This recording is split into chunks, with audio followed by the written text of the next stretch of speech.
And thousands come,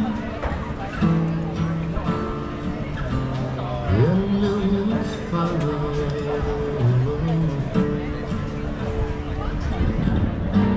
all to see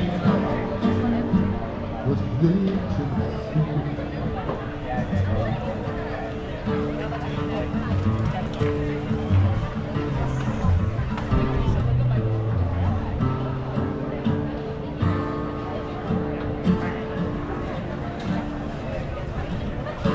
Some see light,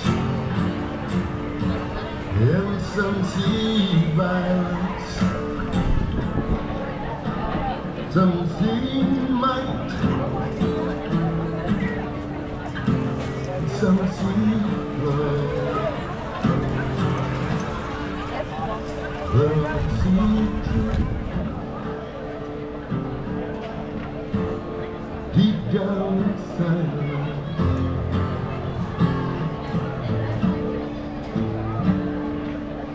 As they pass through where the tickets go, I am well.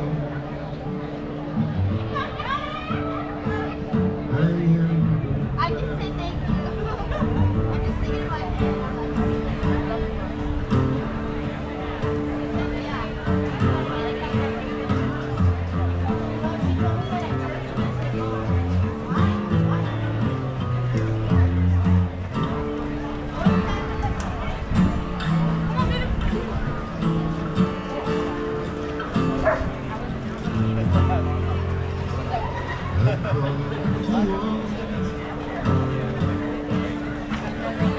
Who cannot hear me?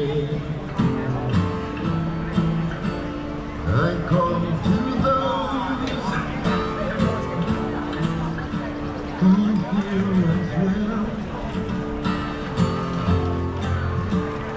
and those I touch when they need me.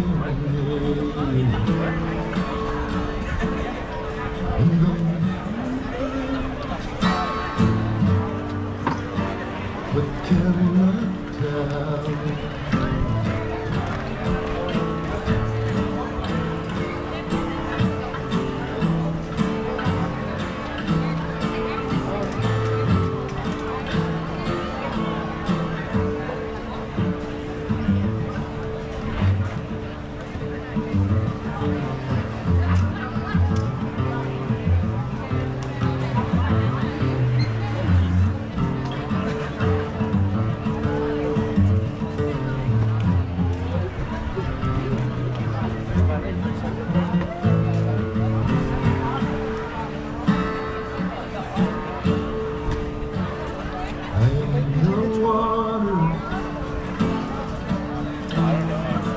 Never ending. I am reflections from the past. I am the stream, never bending until you reach the truth at last. The truth at last. The truth at last. They sent me down here. I just went. I am.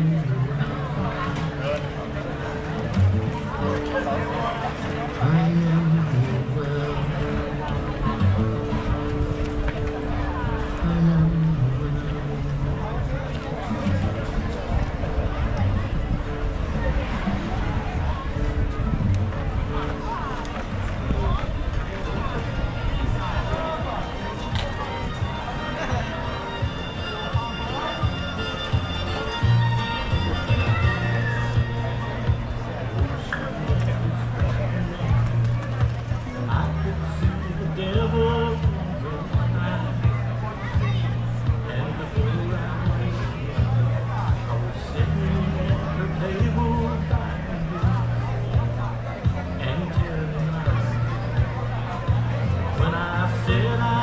comfort.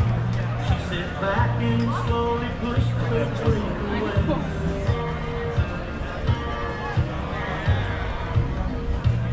And when she turned to face me, this is all the lady said. I don't want your love forever, I just need you for tonight. I don't want someone to hold me down, just hold me good and tight. I don't need an obligation, change of love don't work out right. I don't want your love forever, I just need you for tonight.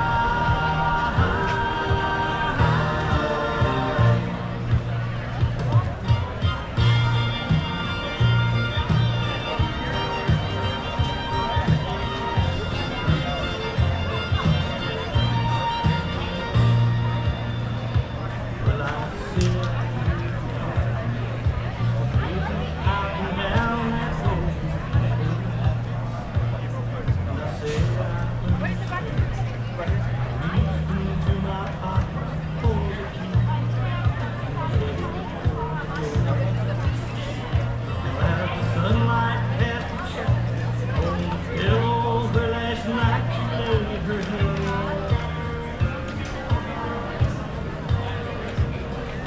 So much for wishful thinking.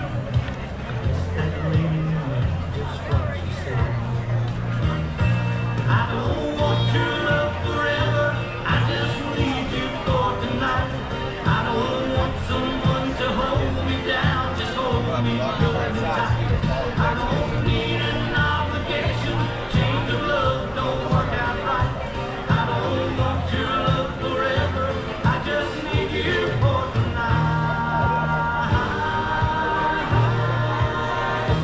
I don't want your love forever, I just need you for tonight.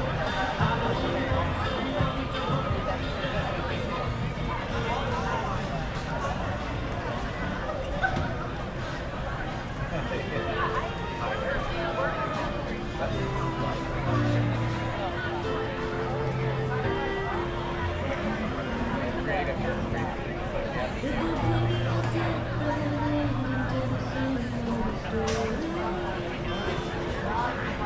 But you're not the first to say you're gonna be there for me. I need to know what's in your heart. Let me finish what you started. How can I be sure I won't be sorry? Heartaches and tears, shadows of doubt, part of the deal. You can count me out. If you're talking about a game I can't win, you can count me in.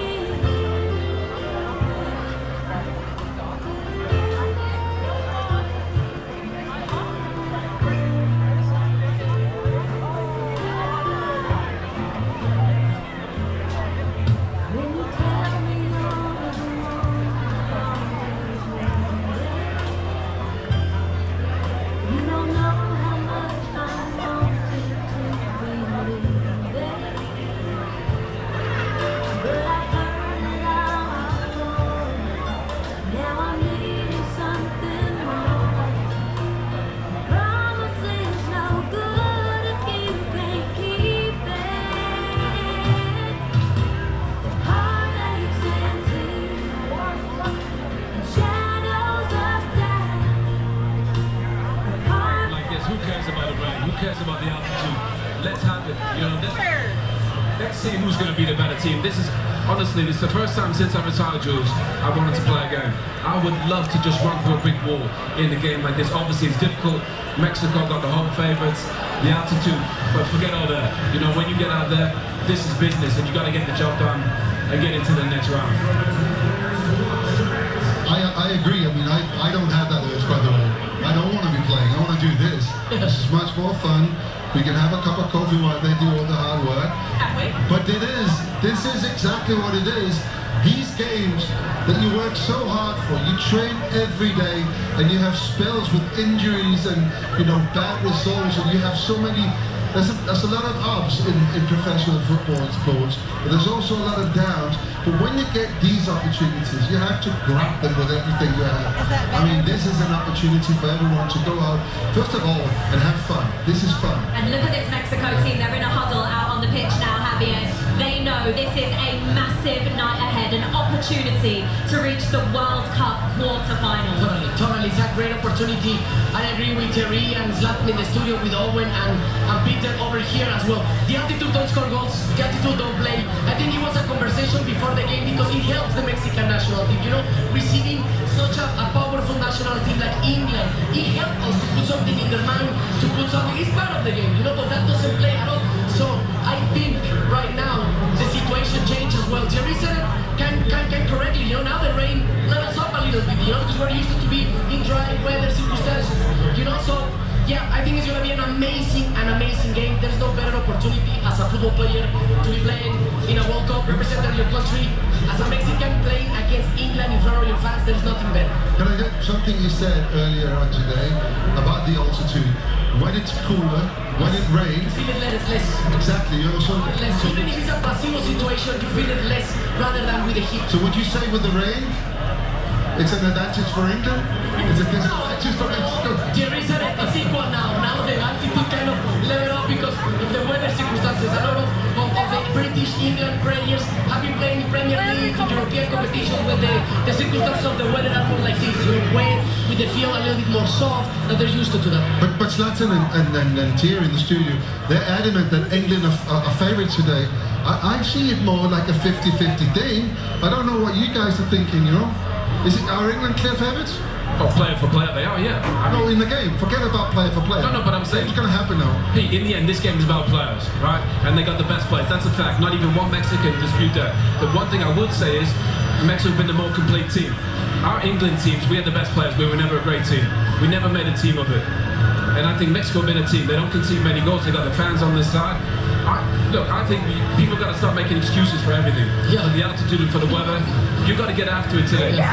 You can win this game and change your life. And to create memories that last for a lifetime. Stop making excuses. Go and do the business. When you're a kid and you're 5 years old and you play football, this is what you dream of. Go make it happen. All your friends, all your family are watching. Go be the difference. Make no excuses. Leave nothing on that pitch and go get it. That's what we saw earlier on today with Norway. Norway went out against Brazil. I've said this before in a couple of programs. In 1998, when I played in the World Cup, we played Brazil. We lost 3-2. Sat in the dressing room regretting that we didn't play to our strengths. We were the better team, thinking, whoa, what happened there? Norway went out today and did exactly that. Said, we're going to play an out and do that. And they were the better team today. Pete, look, you look at that. Brazil had 34% possession against Norway. Norway out Brazil. And that's what I mean. Don't wait for it. Don't watch. You know, get on the ball and play. Have courage. Go win tackles. Win every duel. If you win that, if 7 of your players of the 11 win their one-to-ones, you win the game. It's that simple. Oh, and if England lose this game, how will that be received back in England? Disaster.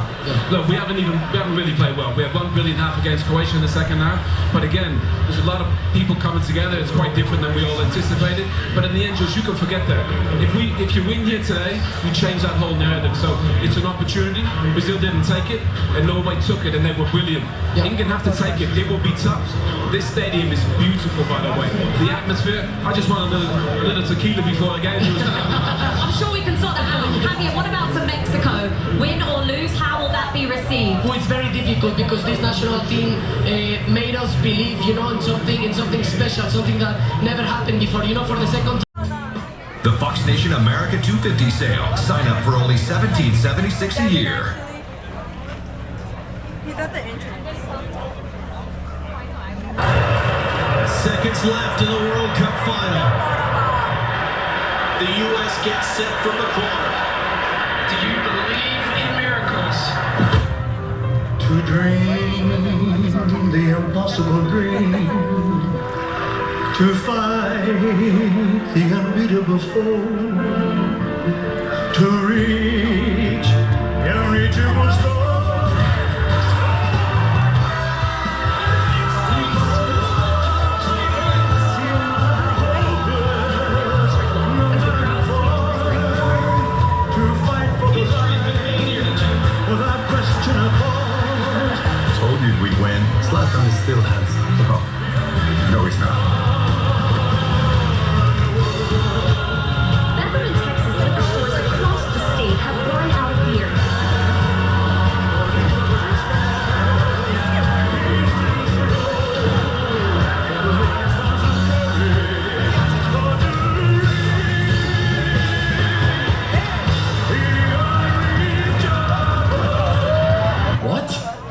think the U.S. is going to win the World Cup?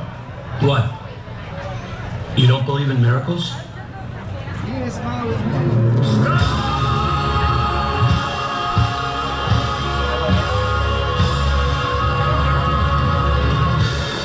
Thank you very much.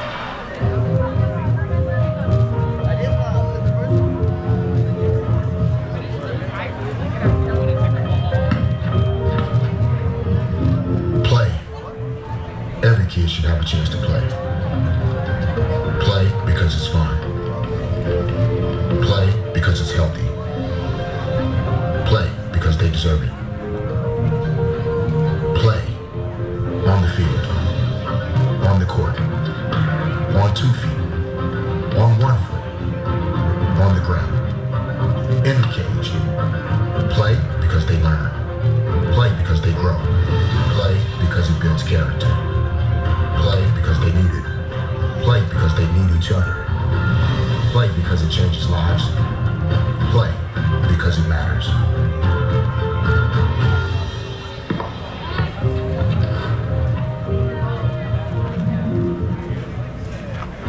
Welcome to the game show Nobody Wants to Win. Spell guarantee. G-A. I was G-U. What did the itsy-bitsy spider climb up? This is harder than I thought.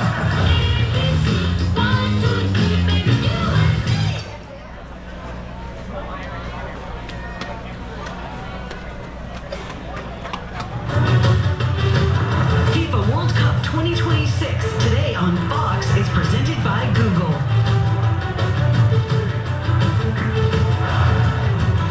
Jude Bellingham getting ready to lead England against Mexico at the Azteca. Bellingham on target twice this summer and looking to add his 8th career international goals. Bellingham's former Dortmund teammate Erling Haaland was the star of the show from Norway today. The 25-year-old found the back of the net twice in a 2-1 victory over Brazil as the Norwegians extended what is proving to be an incredible summer for them. Well, this World Cup producing an extraordinary golden boot race. Kylian Mbappe, Lionel Messi, Erling Haaland, all on 7 goals. The first time that 3 different players have scored that many at a World Cup. And Katie Shanahan spoke to Erling Haaland after the win. A really special moment at the end of the game. Martin Odegaard giving you the sticks to play the drums in front of the Viking row. Just explain how special that was. Yeah, thank you to Martin for doing that. I think I kind of disturbed it today, so so I think that was all right. But no, special, incredible. You see it. It's difficult to kind of understand it, but when you see it on a video after the games, you kind of like, this is something we've never seen before, you know. It's amazing. It really is, and it's difficult to put on words. Even the whole journey we had since, you know, not qualifying for the Euros and obviously not in Qatar in 22, but then managed to just go unbeaten in the qualifiers and then come here and manage to qualify and then manage to just stay here and be so calm and play without pressure, because I don't think there's any pressure, you know. Even today, of course, it's a massive gathering and there's a massive venue and all of these kind of things, but in the end, there's zero pressure because Brazil got over 200 million people watching and expecting them to beat Norway, like the whole world. We got 5.5 million celebrating in the streets no matter what happens, so in the end, the pressure is zero, so we can just enjoy it, and I think you saw that today as well. Summed it up perfectly, Erling Haaland. The United States are in action tomorrow. They will face Belgium in Seattle, so let's head there once again and talk to Rob Stone and his trio of former US internationals. Rob. Thank you, Rebecca. 16 days ago, the U.S. was right here in Seattle taking care of Australia 2-0, a victory that helped them win their group. Tomorrow, they're back here in Seattle with that massive home field advantage. The round of 16 always felt like a reasonable target for the U.S. men's national team. Now they're 1 win away from perhaps getting to the quarterfinals.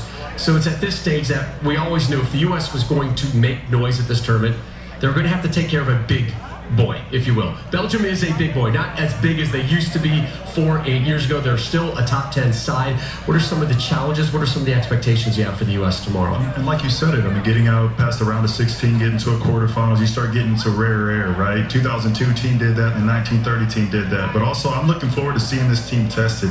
To be up against an opponent that is ranked better than you, and it's going to be a better dance partner in terms of like going at you and how you deal with that. So I look forward to seeing our back line and our goalkeeper being tested and how they deal with that and how they impose their game on Belgium, but Belgium would also try to impose their game on us. I look forward to watching us high press them, try to not let them get in a rhythm and play with our chest out and take the game to them. I'm really excited about this game, and I think we get it done, and I think you'll see us in LA. Yeah, and Belgium imposed themselves on us back in March, and that was a 5-2 win for Belgium, and people will look at that and say, well, this is a better Belgian team than...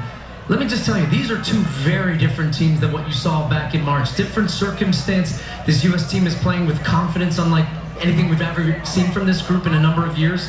And look, it has been about the collective. I will continue to say that. We talked so much about Pulisic, and I love what you said the other day, Clint, about, look, it has been the other guys. It has been Tillman, it has been Balogun, it has been McKennie, it has been Adams. You can say that for every player on the field. Yeah, every single player. But on a night like tomorrow night, I think we need Christian Pulisic to step up. And I think it could be a game for him because I think this game will be more open and he will have a chance to go 1v1, to be dynamic and create things. If he has a big night, the U.S. win tomorrow night. Yeah, traditionally, this is where the U.S. stumbles at the round of 16. And make no mistake, the game tonight that's going to be played behind us here in Seattle, tomorrow, this is the reason why Mauricio Pochettino was hired, to get this team through a game like this. Yes, it's not a Belgium of or, but this is a team where a lot of people feel it's not only on our level, but maybe the U.S. is in that underdog role again. And when will you be in a better position than on home soil with that home field exactly, advantage? Exactly. And this is the moment, and in particular with this team, with what they have done so far, for them not to settle, for them to be greedy, for them to want to do more. And that's what people are tuning in tomorrow to see if they can do. I feel like those guys down in Mexico, though, I want to get out on that field tomorrow night.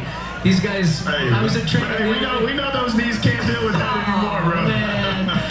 You don't have to deal with the altitude here in Seattle for sure, Rebecca. Gentlemen, thank you so much for Mexico about to play that final match on home soil at this World Cup. They face England in a round of 16 showdown at the Azteca. Let's head back to Mexico City now, here from our reporter Jeff Shreves. Rebecca, as you can see, it's absolutely pouring with rain here, but nothing can dampen Thomas Tuchel's spirits. He seemed quite light-hearted when he talked about the altitude in his pre-match interview. He said, I was a bit breathless in the team meetings today. Maybe it was just the tension of the occasion.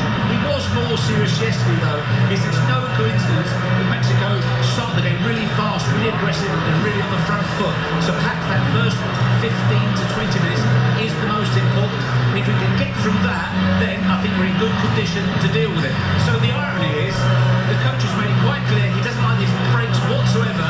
We're desperate to get a breather as soon as possible.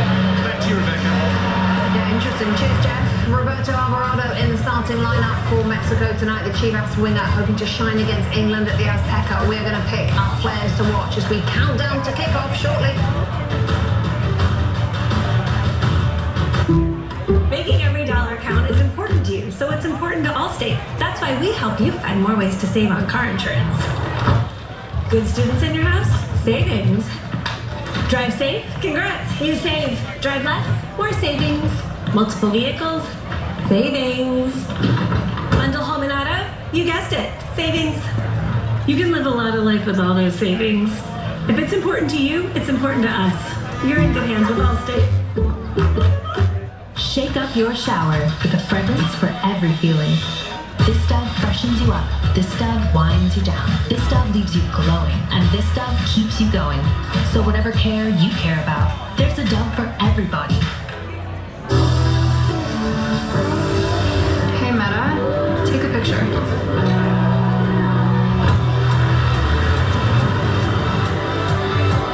Hey Meta, turn it up.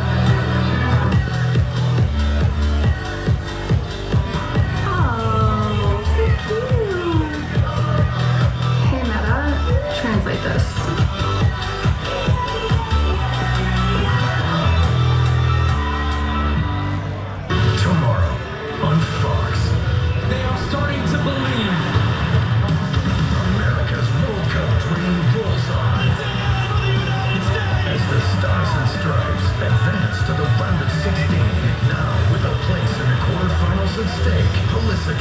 US face a huge knockout game against Belgium. Tomorrow at 8 p.m. Eastern on Fox.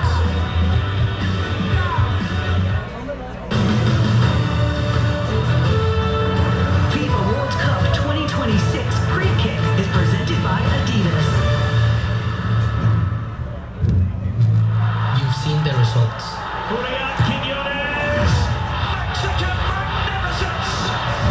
But that's not what makes me proud. I wore this jersey.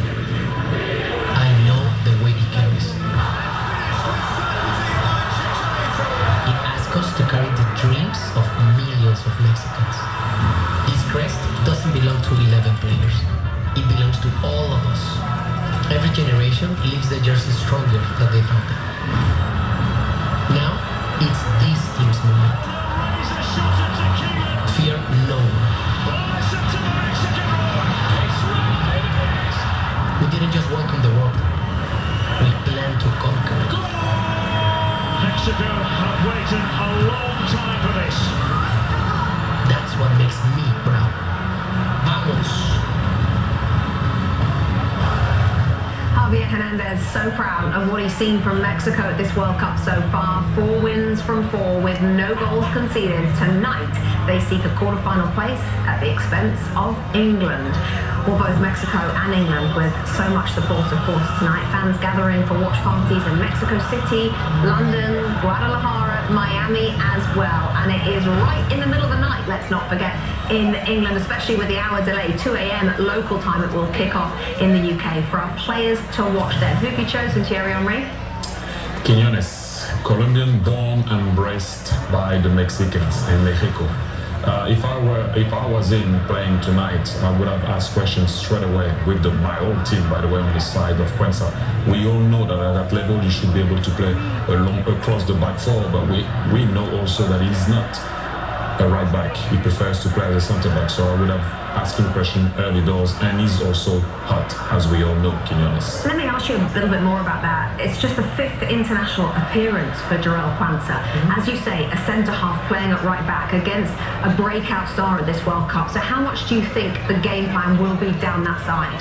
Oh, I would have played on his side straight away, right from the start. Give me the ball, let's play long behind him, let's put pressure on him. It's not so much the 5 caps, it's the position of where he's going to be. It's not the same thing when you play centre-back and when you play right back. It's a different skill.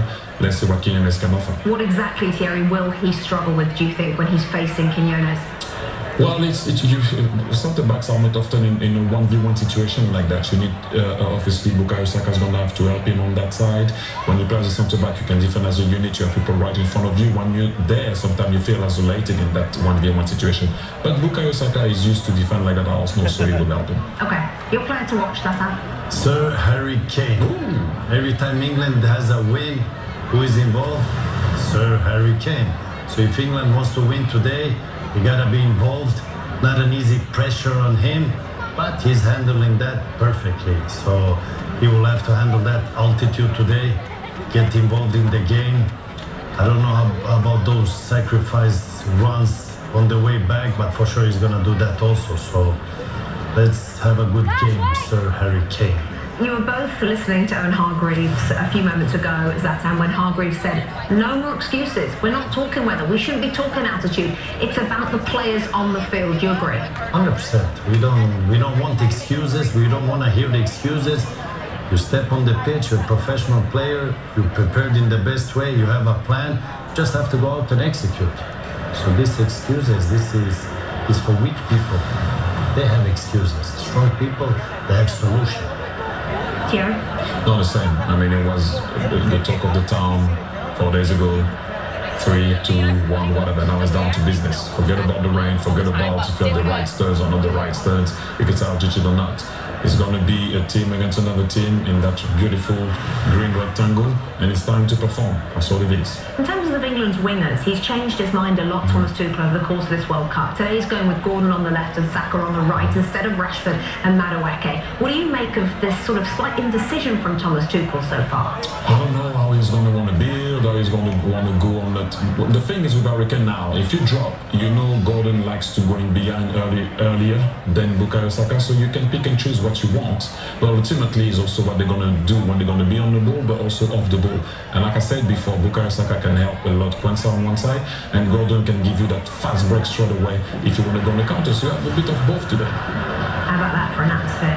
Look at the Azteca, almost ready to go this rain-delayed game. Zlatan, will it be a statement if England win this game? No. It will be a good if they win, because they're the favorites to win. You're expecting them to win tonight?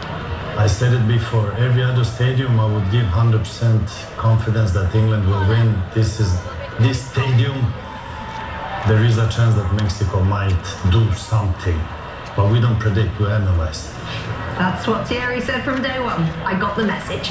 The winner of this one then books a date with Norway in the next round. Mexico looking to reach the quarterfinals for the first time since 1986 when they did so on home soil. Fans of both teams getting ready for the 10th all-time meeting between these two countries. Look at that atmosphere at the Azteca. Mexico is forced to contend with an England midfield that includes Jude Bellingham and Declan Rice. There they are, all set and ready to go in the rain. The walkout, the national anthems, will be next. YouTube TV is amazing. Why would you settle for anything less? Why would anybody settle for just meh? Can you imagine if Zlatan was meh? I call him. Lions cannot be called or tamed. Tiny taps, tiny taps. I'll make the game beautiful. Yeah, no. Don't settle for meh. The #1 live TV service now has 10 more affordable plans. Try YouTube TV for free. The FIFA World Cup is back, America, so jump on the bandwagon. Who cares? Just pick another team. Bandwagon coming through. Here's the cross.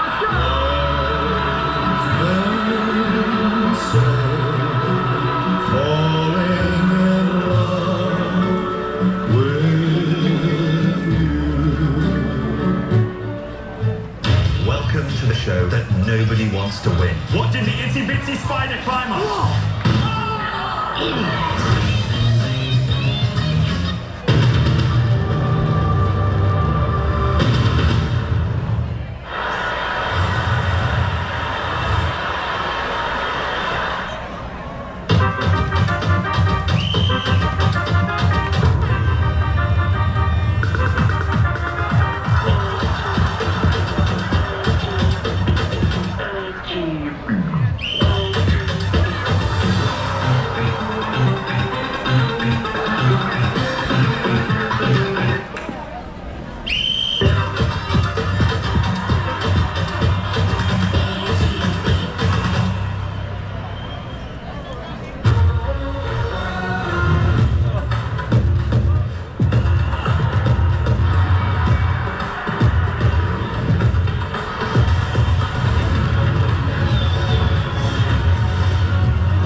family or everything.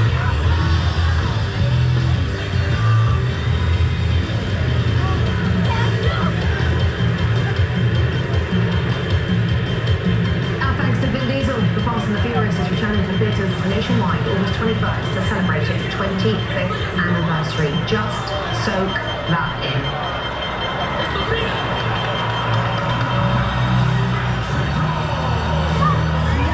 A place in the World Cup quarterfinals is at stake. The stage is perfectly set at one of the great cathedrals of world football. No team has played more World Cup games at a stadium without losing than Mexico at the Azteca.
Please rise if you're able for the play of the national anthem of England. Quien pueda, que se ponga de pie para escuchar el himno nacional de Inglaterra.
waiting for Mexico, England, the Azteca. It's next.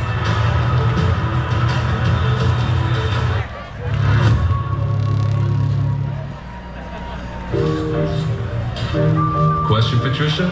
Did Pythagoras have a theory on any other shapes? Patricia? What's more valuable, the art or the name on it? Interesting. But is the portfolio income resilient to rate changes? At PGIM, we're a global asset manager who believes the market rewards those who challenge it. PGIM, keep asking. Can I offer a different perspective? Okay, we're going to a game 3-on-3, winner go home. And this local crew, they've never gone home. Not since 1996. For real? Yeah, anyone, anytime. And guess who showed up? 3 legends, peak of their powers. Everyone thinks this has got to be it. But the football gods had other plans. 2 goals, just like that. And then the kid beat Zidane with his own move. They say Zidane didn't speak for a week. That's cold.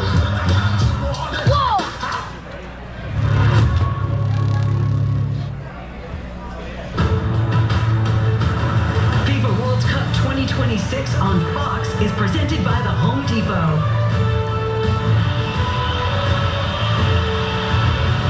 Hello again, everyone. Darren Fletcher and Owen Hargreaves. The iconic Azteca is wet and miserable, but the iconic Azteca is magnificent and ready for a huge game in this World Cup.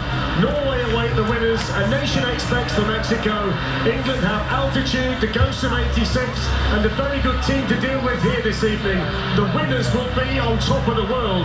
The height of the stadium means we're all almost there ourselves. So Mexico unchanged. It's the 11 that started against Ecuador in the round of 32. It's the biggest game of Gilberto Mora's career. He starts at the age of 17. Great faith put in him by coach Javier Aguirre. Raul Jimenez is the only starter who plays in the Premier League. Johan Vasquez at centre-back wins his 50th cap. Roberto Alvarado has 3 assists so far. Julian Quinones has 3 goals, including 2 in the last 2 matches. Thomas Tuchel makes 3 changes from the heartstopper against DR Congo. Jarell Quansah replaces Jed Spence at right back. Quansah was injured in the win against Panama. Tuchel's changed his wingers as well. Anthony Gordon, who made both goals for Harry Kane in the round of 32, is in, as is Arsenal's Bukayo Saka. Rumours of an injury to Declan Rice proved to be incorrect. He's starting for England. Jude Bellingham misses the quarter-final if he gets booked.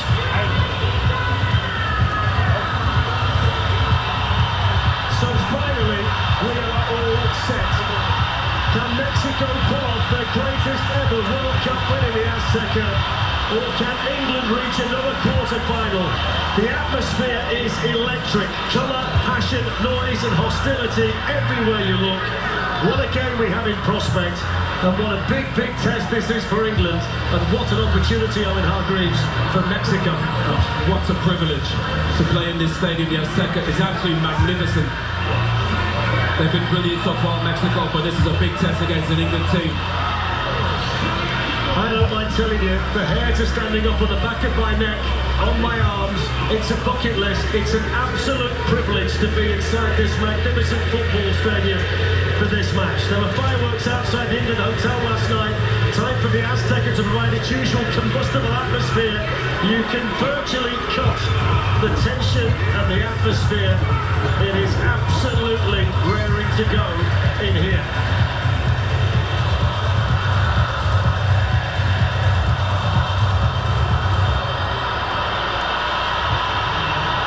The referee is from Australia. Ali Reza Fagani, he's got a big role to play. And England in possession, cue the cheers. Yeah, and a long ball straight away. Straight up towards Kane, and there's Rankel, who's yet to concede a goal in this World Cup Finals tournament yet. Underneath the first one. I've got to ask you about the decision to play Jarell Quansah at right back. Oh, and he struggled the last time we saw him there. Yeah, it's a big call. I mean, but he's played there for Leverkusen. He could do the job, but it's a big ask against Mexico. You could argue their best player, you know, is in that position. He's a brilliant dribbler. And I've got to ask you as well about the conditions. It's wet. They tell me that makes it less concerning at altitude. But just walking to the commentary position, you can feel it. So what about the impact on the England players? Well, you're going to have to see as a player. You know, I'm sure that altitude is going to play a part, but the weather's not going to play a part. And again, we've got to make no excuses, Fletch. In this game, you just have to find a way to win. First flash point tonight, Lewis Romo is down on the first yellow card for England's Declan Rice. It's certainly a stadium that can get you carried away as a player. It's certainly a stadium where whether you're wearing a green shirt or a white one, you've got to keep yourself in check. Yeah. I mean, one thing I would say, as a player, it's a privilege to play in the stadium this magnificent, the Azteca, one of the iconic stadiums. There's the England coach, Thomas Tuchel. Let me give you these facts. The last loss for Mexico in this stadium, 8 years ago against Chile. Their last competitive loss, 13 years ago against Honduras. And the only time they've lost a World Cup match in the Azteca was against Italy, who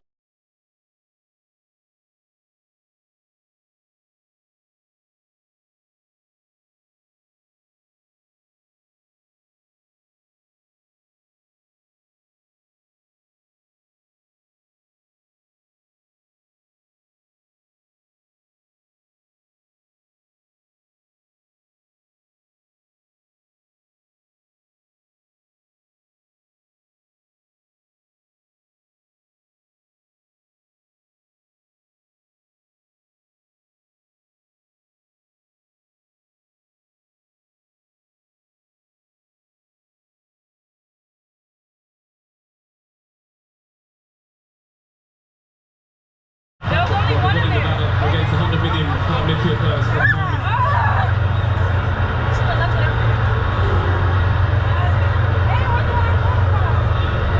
Here's Alvarado. It's good play from Biden to spot the danger and then have the ability to glide away. Although he's running to Sanchez and lost it. Oh my gosh! Here's Miller. Anderson can see that behind. It's good idea from him. Sanchez just looked over the wrong shoulder. He's going to come. Oh, in fact, Moore might take another touch.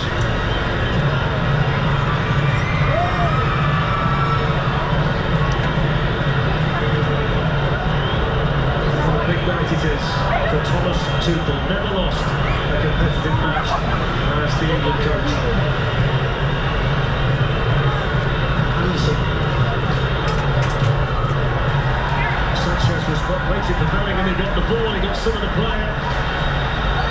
Both of them injured in the collision.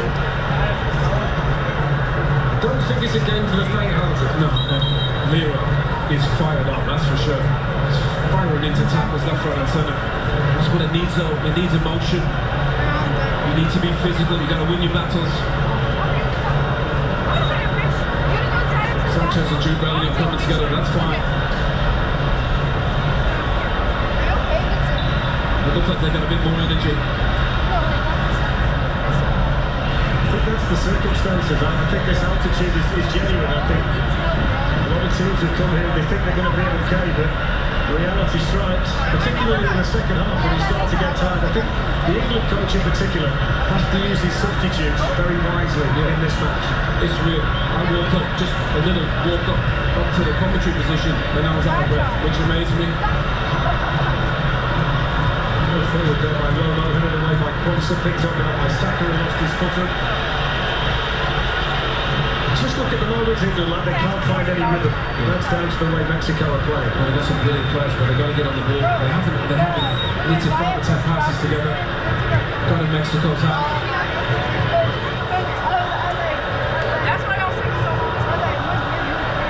And you can see Mexico quite comfortable. Look how hard the fullbacks are getting. Only the 2 centre-backs, Montes and Vasquez, are back. Morano's cross, also there for England. Anderson. Nice, can't keep it in. I've seen a few of those where the pitch is wet, the ball's skidding out. It's good for Quinones to keep the ball under pressure for Elliot Anderson. Montes the captain. Roma. Here's Alvarado. Going to Vasquez.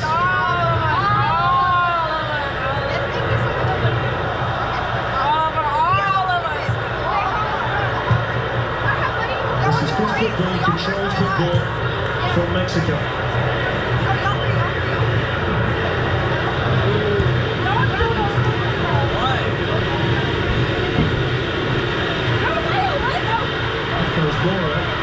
At the moment, though, he looks like the best player on the pitch. He doesn't look the youngest, that's for certain.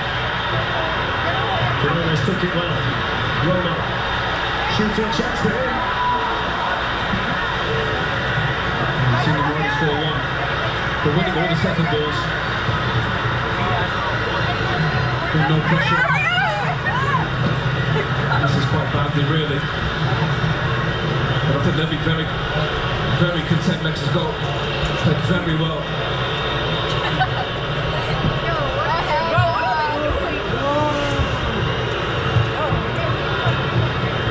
Look from Jude Bellingham. St. Anthony Gordon. It's a lovely throw again from Lera. He's having quite a game in central midfield, the Mexico City man. I should have gone far. He's been brilliant. In and out of possession. They do look at least a yard quicker at the moment, the Mexican players. I just don't think England are trying to get on the ball enough. You know, they're going to relax and get on the ball, take this thing out of the game from the crowd. Really do that by keeping possession.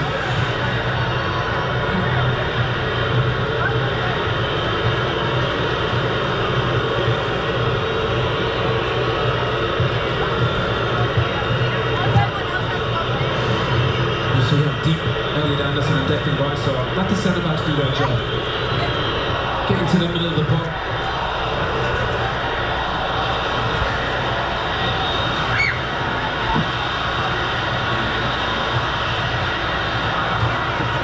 Saka challenge over there, but Jesus going on there.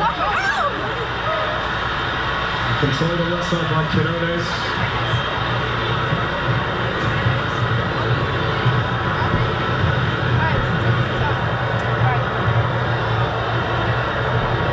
It's interesting how deep Alvarado comes here. England got to get to him. He's got too good of a left foot to be given that space. Got confidence again from Yamura. Controlled shot by O'Reilly. Here's Alvarado. And now Lera.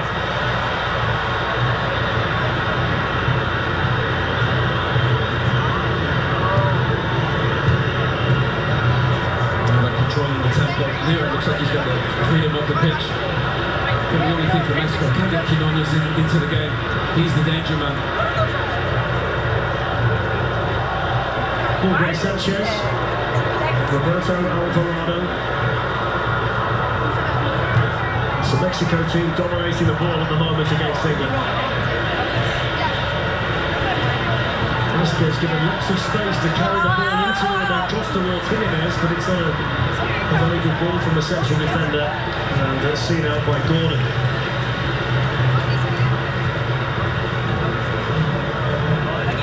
Maybe that's the plan for England, get through these stages, get to the first hydration break, get to half-time, try and hang in there. O'Reilly slowing things down again. Don't forget James Corden and the After Hours crew will be on Fox tonight for another 90 wrap of today's World Cup action. With special guests as well, that's at Fox at midnight, local. I noticed you've not called me Fletcher commentary since they got into your ribs a couple of games ago. Here's Eric Lera. I don't think anybody's covered more ground than he has in the opening 35 minutes. Quinones, Romo.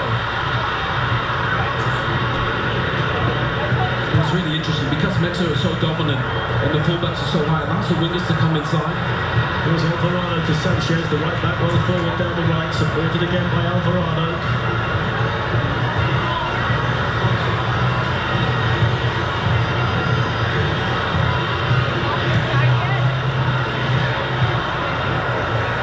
Montez. Now Vasquez. Gallardo is well forward on the left-hand side and making the pitch very wide for Mexico. That's clipped in towards Jimenez, who's got the other side of Cahill. And he threw his leg out at the ball, trying to get the touch to take it past Pickford, but couldn't reach it. Yeah, it was a good ball from Vasquez, similar to that one from Gay into Saka. Great run from Declan Rice. Carries the ball a long way. Bukayo Saka. Takes on Gallardo and crosses. Free header, 1-0! England lead! Jude Bellingham in the Azteca. Mexico have been the better team. England strike first.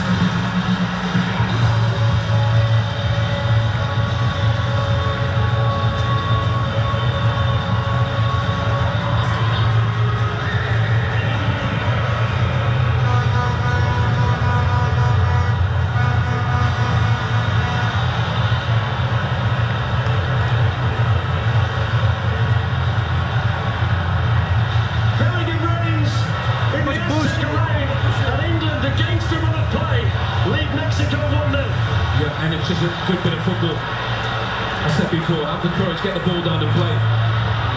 Saka gets into a really good position. Good driving one from Declan Rice, 1v1 Saka. Some great ball, standing up the back post. Jude makes that run off the midfield. And I said with his physicality, he's got to get in there. And he gets ahead of Sanchez, running off Lira. What a brilliant ball from Saka with his weaker run, just stands it up. Free header from Jude Bellingham. Well, they're pointing fingers at each other, the Mexican players. Sanchez immediately turned around and was saying, well, why has that been left to me? Well, Bellingham all alone inside the box. Third goal of the World Cup and a massive goal for England. But again, just a bit of courage to play. Get the ball down and play. Declan, great run forward. England have it again with Anthony Gordon. Big 5 or 10 minutes on the cards here for Mexico. It's played on to Harry Kane who crosses it down.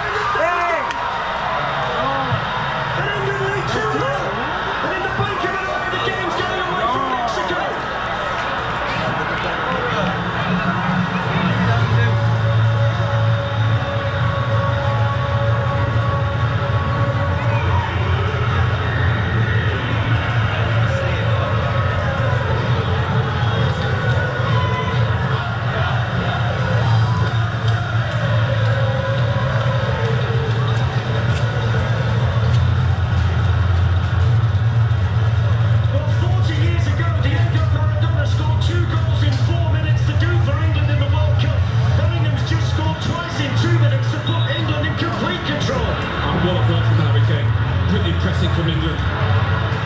That is so unselfish from Harry Kane. Most strikers would have shot that. But Jude just brilliantly arriving into the box.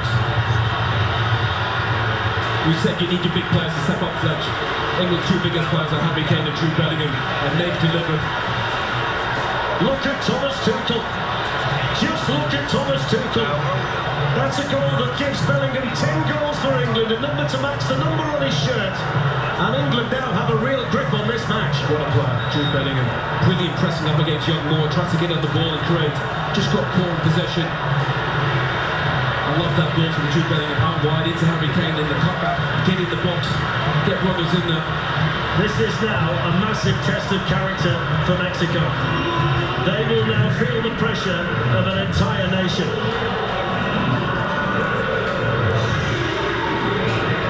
To be exact, 1 minute and 38 seconds between the two England goals, which is a dream scenario in a big World Cup match like this. Yeah, brilliant from Jude Bellingham. But you'd have to say, think back to that save from Jordan Pickford or Jimenez.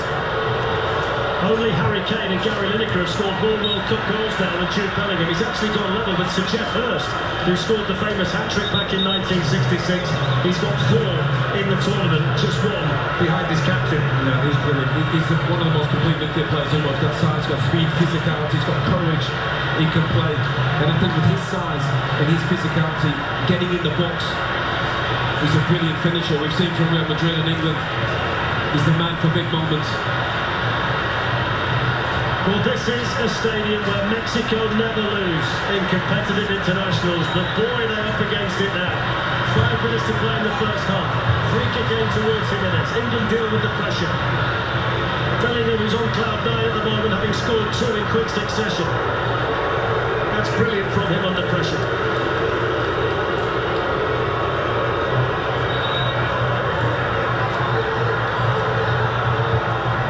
They must wonder what's hit them, Mexico. Yeah. Couple punches. Not even jabs. Proper knockout punches, but they've been stunned. This corner's been sat there, but actually played quite well up to that point. They had attacked and they just didn't really transition. England had a bit of space. Initially Declan Rice and then Saka. Probably the one time they switched off Mexico.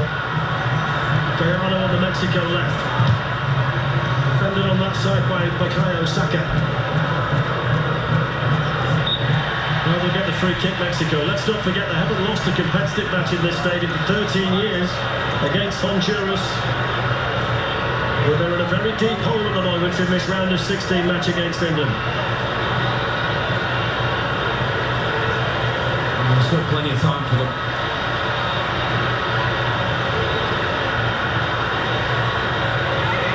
Mexico have to score the next goal in the match. They can't allow England to get a third.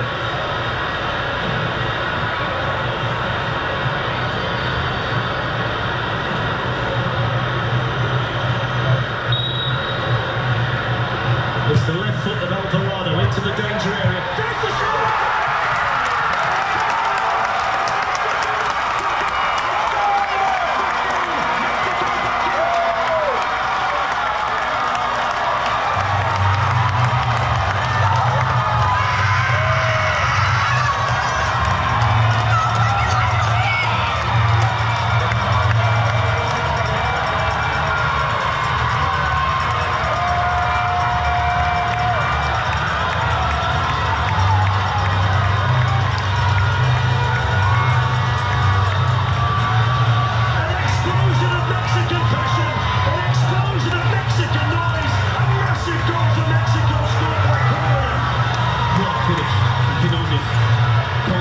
Just clears it into a dangerous area. What a strike that is, Quinones. Great delivery from Alvarado.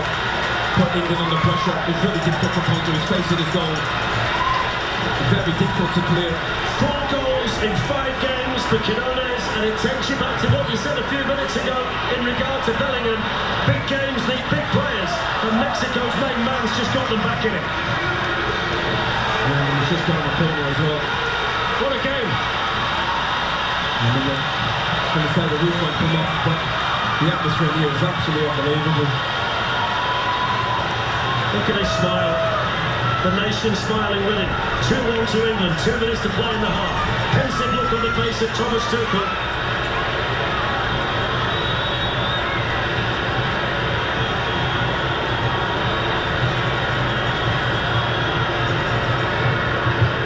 Kane beaten in the air by Vasquez. Well, they did what I said they've got to do. Have to score the next goal in the match. And they've done it. Chris Sanchez not going to get the better of O'Reilly. And that's a goal kick to England. I thought it was noisy at kick-off. I think they found a bit more than Mexico found. I think that goal helped. Probably should have had a corner there. Mexico. Sanchez on O'Reilly. And coming up, we'll have the Bank of America half-time show on Fox. And we'll all try and catch our breath. This has been fantastic. This is also the only stadium in world football where when a goal goes in, a gentleman stands behind us with an umbrella to stop the beer raining down on us. They throw it from all over the place in here. Yeah, they're not throwing a beer. Yeah, I don't mind it, to be fair. Great tradition. So 2 for Bellingham, 4 in the World Cup for him. 1 for Quinones, 4 in the World Cup for him. And England lead 2-1. Winner faces Norway on Saturday in Miami.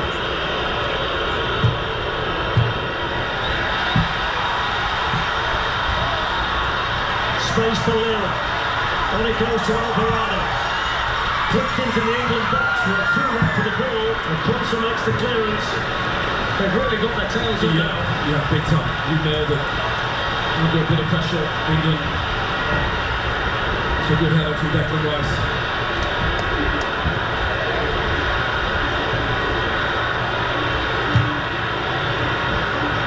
Crossed in by Gallardo. Up went Jimenez, and he was jumping in there with O'Reilly. Alvarado, good defended by Anderson. That's a Mexico throw.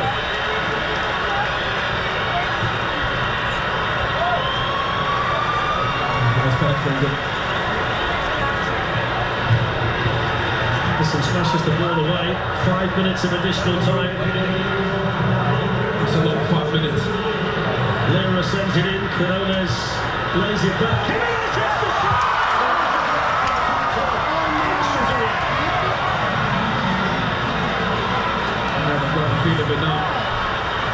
Scuffs it, Jimenez. Great little layup from Canonius. Let me just say this to you, it's not very often that we sit alongside each other and the team that's leading in the match is the team that wants to hear the half-time whistle, but that's what applies here right now. Big time. Kane's quick header. Saka can't keep it in. You know, you've played in loads of these matches. Switches in momentum are so important. Big time. Up to before England's first goal, Mexico with a better team. Once they finish that, is absolutely no chance for Jordan Pickford. It's a difficult clearance for Konza because he's got Montez just in behind him. He kicks his body over the ball, just smashes it into the roof of the net. Well, he's the top scorer in the Saudi Pro League last season, Julian Quinones. Born in Colombia, but he's very much part of the Mexican fabric at the moment. He's a national hero as it stands because he's scored all these goals in the World Cup.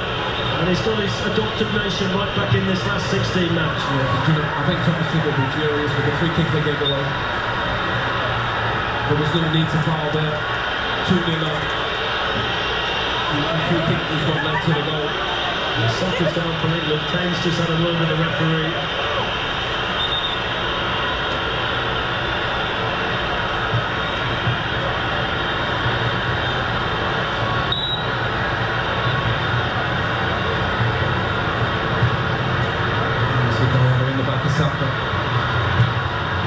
Sanchez to Alvarado.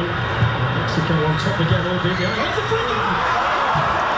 The second outstanding stop and a half. It's a personal battle between Jimenez and Pickford. What a ball from Alvarado. I mean, the save is ridiculous. One of the best in the competition. What a header. Brilliant for Pickford. He reads it. So Jimenez just tries to guide it into that top corner. Pickford reaches with his left hand. Brilliant technique from the goalkeeper. Absolutely outstanding for the second time in the half from Jordan Pickford, but this pressure from Mexico is very real. 2 minutes of additional time to play. Mexico corner. England on the back foot but leading 2-1. Brilliant game in the last 16 of the World Cup. Jimenez coming on to this and heading it down. Montez missed it. Had to be 2-2. Was it deflected behind? I think it might have been. No, I think it was Jude. Did Bellingham get a piece of it? Jude to the rescue. Free header for Jimenez. He's onside. Montez is onside, yeah. Jude just gets it. Brilliant clearance. That's a hat-trick. Saved the goal, and we got two. That's brilliant from Jude Bellingham. Never give up on any possession. What a response from Mexico. Montez so close to 2-2. The teenager Mora out to take the corner. Still a minute of additional time to play. This time it's headed away in there for England by Mark Gahey. That's an important header to win. It just gives them a bit of defensive respite. Yeah, but I can't believe England allowed Alvarado to whip balls in that easily. Really, there's no pressure on the ball. He's coming deep. He's not a traditional winger staying high and wide. He's coming deeper where he can whip balls in. Oh, and what a fantastic half of football. Brilliant. I have a feeling there's going to be more goals in the second half. Final 30 seconds of the first half in the Azteca. Well, Thomas Tuchel is going crazy on the side. He's telling the players, you've got to get out, you've got to come put some pressure. Yeah, they're too deep, aren't they, at the moment, England? Here's Gallardo, Romo, another goal scorer, Quinones, put it on that side by Quansah. Romo gets on the ball again. Here's Lira. Mexico finishing the half so strongly. Montez.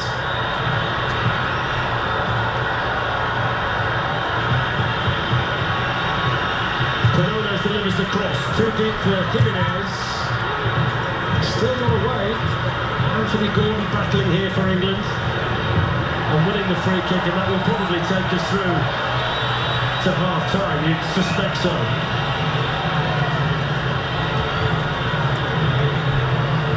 That in fact is the half-time whistle. So 2 goals in a minute and 38 seconds from Jude Bellingham, and England in complete control. 3 minutes before half-time, Julian Quinones gets a goal back for Mexico. Jimenez, 2 outstanding saves from Gordon, 2-1 at half-time.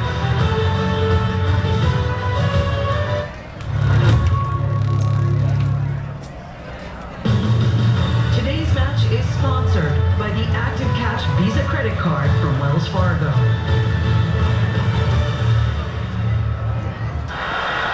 You going back home for the games? Oh, I wish. Hey! Captain. Across the pond, please. Sorry, mate. I'll go south to the river. Easy. Let's go.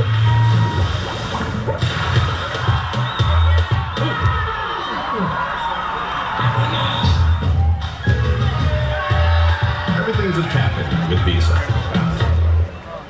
When you dare to combine sweet and tart, you get a sweet tart throat that's so sweet, you'll pucker. Sweet tarts, dare to combine.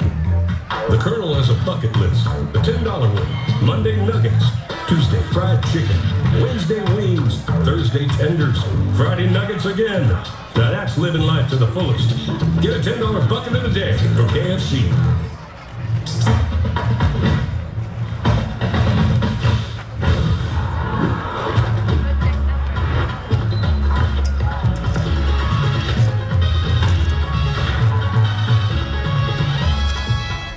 Tostitos starts with whole corn kernels to make masa the traditional way and bring you hint of lime and Mexican street corn inspired flavors. No artificial colors, flavors, or preservatives. Tostitos, tradition matters. Car crashes injure over 1 million of us every year because we're human. For over a decade, Wayne has been building a driver that's safer. Statistically, 10 times safer in the cities we serve. Not because humans aren't enough, but because they're everything.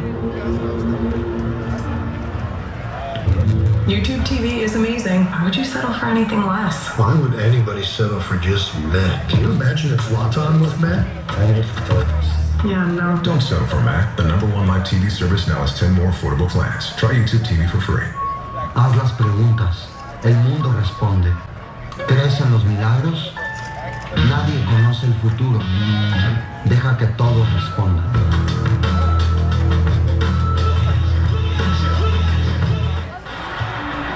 The FIFA World Cup 2026 halftime show on Fox is presented by Bank of America. Seattle is where tomorrow the US will be Belgium in a round of 16 showdown. That's part of a doubleheader that includes Cristiano Ronaldo and Portugal facing Spain in Dallas. And the US will have Flo Balogun available tomorrow after FIFA suspended his red card from the round of 32. For more on that news, we send it over to Rob Stone, who's out there in Seattle.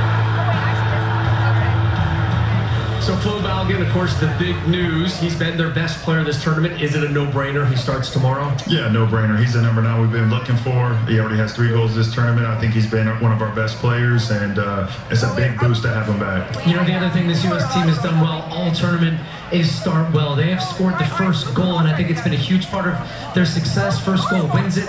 This defense hasn't really been tested. This will be their biggest test yet. Traditionally, this is where the U.S. team goes out in the round of 16. Mauricio Pochettino was hired and paid a lot of money to win this game tomorrow on that field. United States trying to get to just their 3rd ever quarterfinal match at the World Cup. Rob, thank you very much. Well, it's been everything we hoped it would be in terms of the atmosphere and the football at the Azteca. England lead 2-1. The highlights and the guys' thoughts coming up next.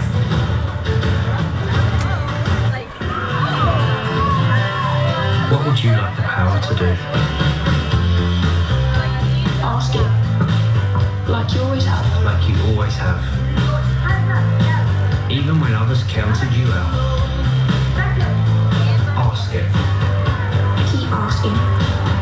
And inspire the next generation to ask it too. Bank of America champions everyone who dares to ask. What would you like the power to do?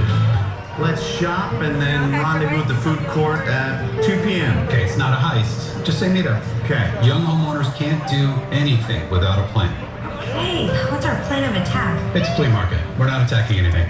We should get rides first, big concessions after. How about we just eat when we're hungry? What if one of us is hungry, but the others aren't as hungry? I'm not hungry right now. I feel like in an hour, though. Progressive can't protect you from becoming your parents, but we can protect your home and auto when you bundle with us. Hey, doctor, maybe we should regroup at the shrubbery?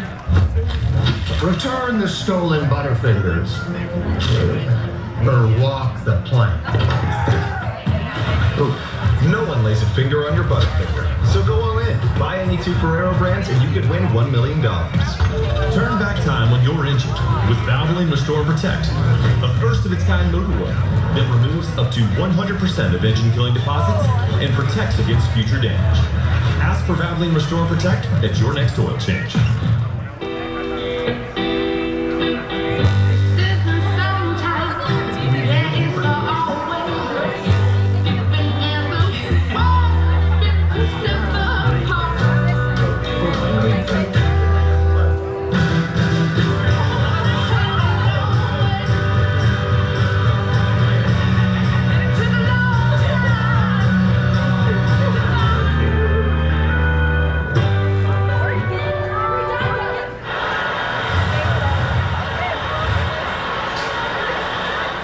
Fresh hot chicken for Laura.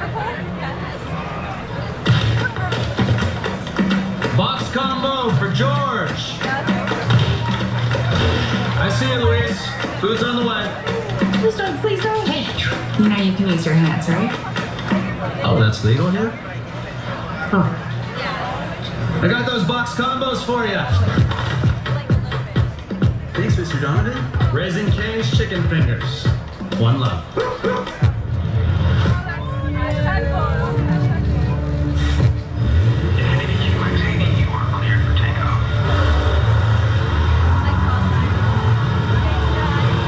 Why go commercial when you can have all the comforts of private? The Infiniti QX80. Take luxury to new heights in the Infiniti QX80 at your local Infiniti retailer. I don't understand the red cards. This football is so confusing. I can help. Think of cards in football as the opposite to your Sapphire Reserve card. Red cards make it harder for you to earn points. This card earns you 3 times the points on dining. Thank you. Also, you get a $300 credit on travel. You ready? Yeah. And 2 yellow cards means that you're out, but that card gets you and 2 guests in here. Experience the card that's remarkably rewarding. Chase Sapphire Reserve. It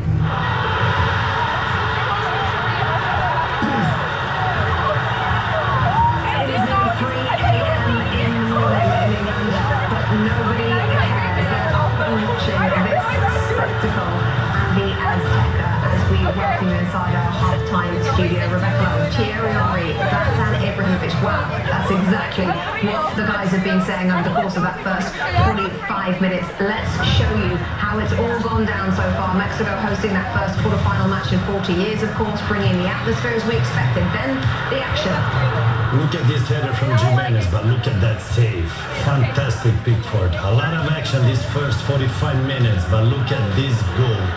So if you see Harry Kane attacking the first post, and if you play with number 10, you show up on the second post. That's the Ajax school.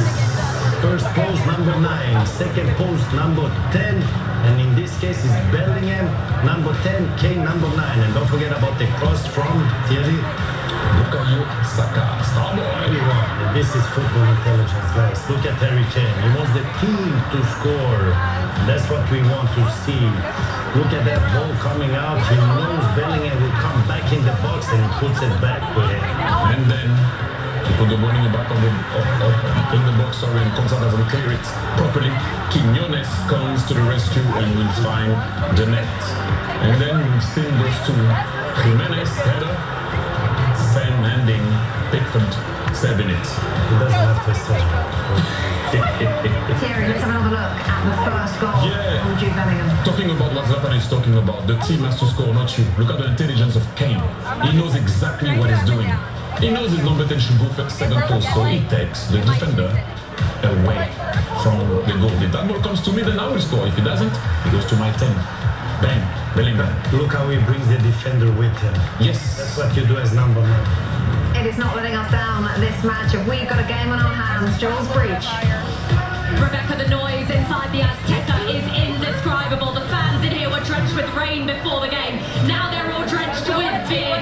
2 huge goals for England in 2 minutes from Jude Bellingham. But Javier, what a response from Mexico. Yes, definitely. It's the first time that they've been under the score, and then, of course, 2 times. Unfortunately, but they respond pretty well. Luck is part of the game, Julian Quiñones finding that goal, taking an amazing shot, scoring a 2-1, and then the momentum at the end of the first half was in favor of Mexico, with the chances for Raúl. So hopefully in the second half, Mexico can keep pushing, and then do the best. Yeah, I mean, England's just going to do the same again. Very solid defensively. The 2 times they've given a chance away, Pickford stepped up, made 2 unbelievable saves. But it's about the players, the quality of their players. And Bukayo Saka, you've just seen here with Harry Kane and Bellingham, keep doing the same. Trying to keep this crowd quiet. It happened for 5 seconds, and they were successful. Yeah, it's the first time that Mexico have gone behind in a World Cup match at this stadium. But this is the moment of the half, sponsored by the Bank of America. And it's Jude Bellingham with his first brace for England. The Real Madrid midfielder now has 4 goals at this summer's World Cup. This second half promises to be just as tight and intense as that first. Stay with us. So, David, lots going on? Well, Gary, that should do it. Meeting in 5 minutes. Great call, everyone. Thank you. Beautiful. Sorry, Gary. Do you mind? Keep practicing. Happy now? I wouldn't say a lot. Lenovo AI helps you do a lot. Like a lot.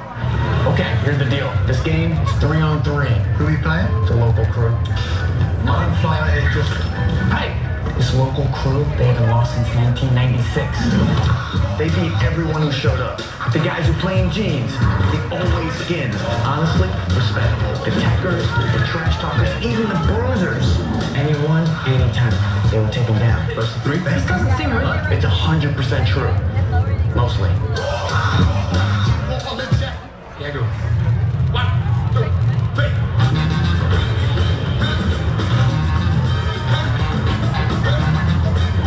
Getting set here. Plays it into the box. Takes a touch. He shoots. Off the crossbar.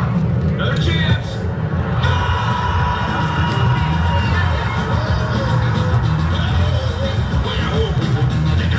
With Super Sub, your bet stays alive even if your player gets subbed off. So in this first one, I'll knock you talk? Yeah. Hi, I'm your neighbor. We're having a watch party. You like fun? Sounds like fun. Yeah. Hey, what's up?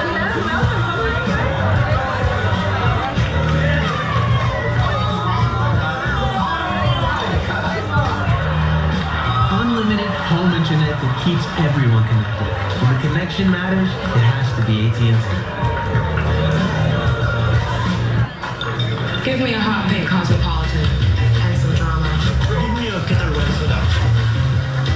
With a twist. Give me an early morning tea time and a Bloody Mary with Kettle One vodka. Give me a cocktail with Kettle One vodka.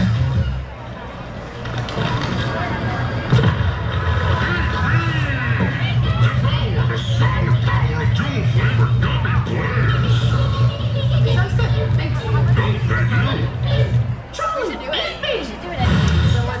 A doctor report win. This sounds ridiculous. Before the return this fall, watch season 1 anytime. You're starting to like it here. Release me, please. Best Medicine returns this fall on Fox or anytime on Hulu.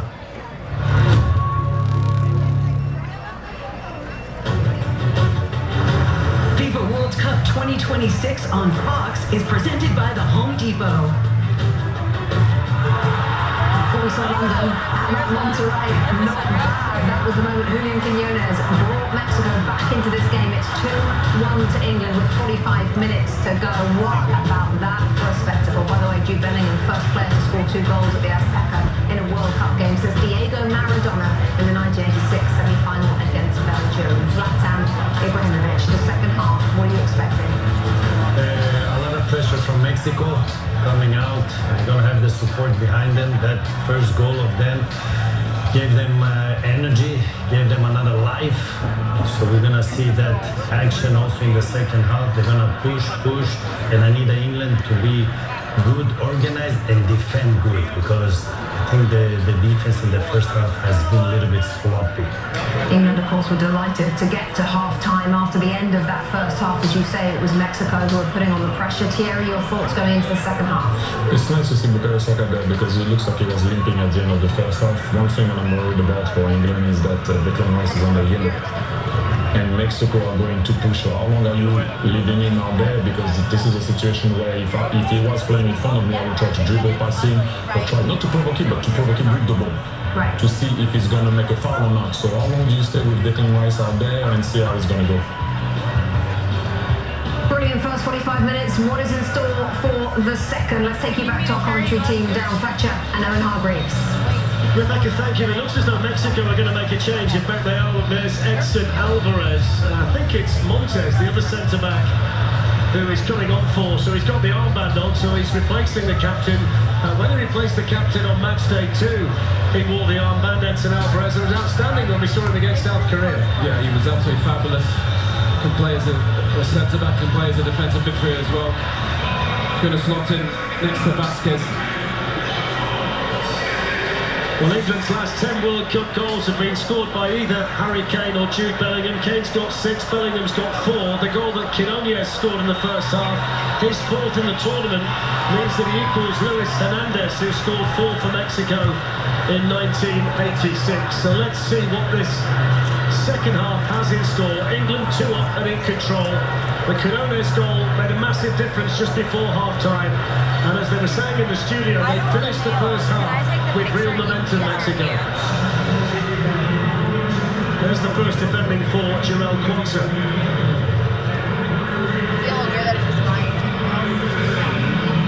Let's bring in Jeff Shreves, who's pitchside. Jeff, you were listening into what Anthony Barry, Thomas Tuchel's assistant, had to say at half-time. Yes, Rich, he conveyed it pretty much as they expected. Mexico coming out strong, and they would suffer right up until that first water break, which was an occasion when they could then collect themselves and got themselves ahead. Disappointment, considered the set piece, but he said pretty much game on. Thank you very much, Jeff. Yeah, you're right. So the only time that England's lost a World Cup game, having been 2 goals up, was in Mexico, 1970, the quarter-final against West Germany. They lost 3-2. Famously or infamously took Bobby Charlton off in the match, and it didn't go particularly well from there. So it doesn't happen very often to England, but when it did happen, it was in this country, Owen. Yeah, I mean, to be fair, I don't think they played brilliant in that first half, but they were in the big moments. They were. Jude Bellingham stepped up and Harry Kane. Lira was caught there by Kane. It was a bit of a short pass. It put him under a bit of pressure, the number 6.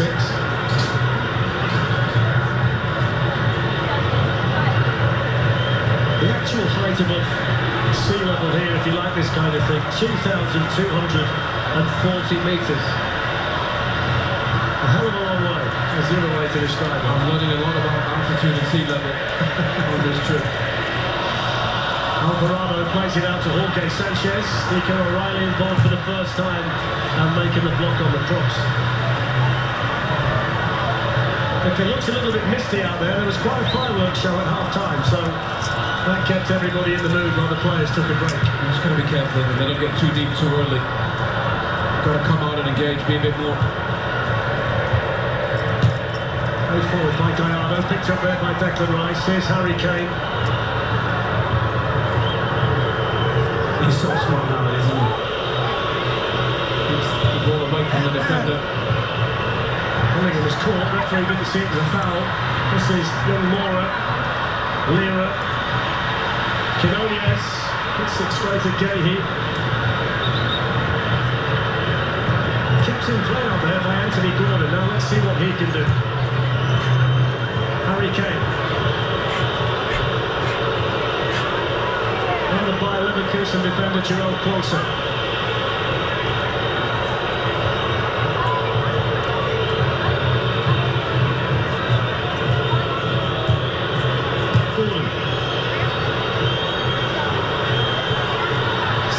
Sanchez plays it on to O'Reilly. 6-yard box to finish it off. Really good football from England. I love that little run from the side of the defence. Great awareness from Nico O'Reilly. Actually, Gallardo does brilliant just to let that one through. Fortunate nobody's really behind at the back post. If you're not that familiar with Nico O'Reilly, played as a left-back for Manchester City last season, obviously starting as the left-back for England, but when he came through the academy at Manchester City, he was a number 10. Hits the shot, O'Reilly hits the post, O'Reilly! And I was about to make the point, he pops up with a goal or two as well. Ponsa with the cross. Headed away by Alvarado, but England so close to going 2 goals ahead once more. He's a brilliant player, Nico O'Reilly. Trained as a number 10, but he's quite brilliant at left back. Filled in for Manchester City, he gets in attacking positions. He's got great timing as well. He scored both goals in the League Cup final win for Manchester City against Arsenal. Vital goals for Pep Guardiola last season. Very, very close there to scoring in a World Cup finals game for the very first time.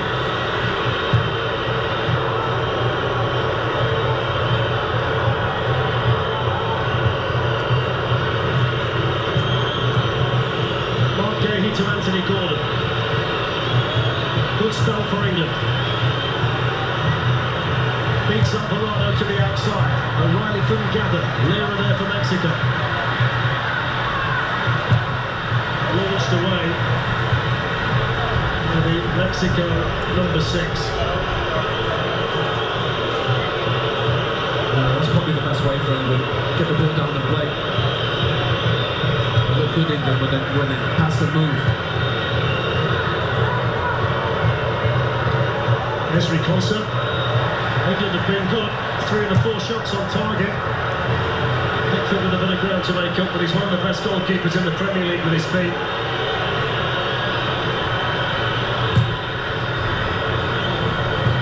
Pings one out there to Anthony Gordon.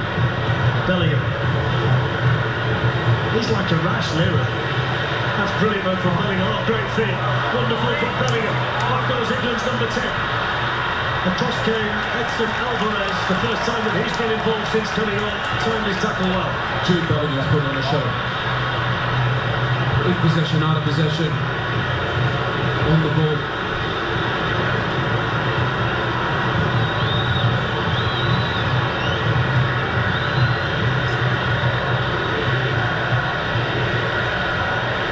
Alvarado for Mexico. Oh, Luis Romo. Gallardo being through it by Ponsa. He wants a free kick. Everybody's off the Mexican bench as well. Absolutely berating the 4th official. Look at them all down there, bottom of the picture. In the meantime, here comes Gordon the other way for England.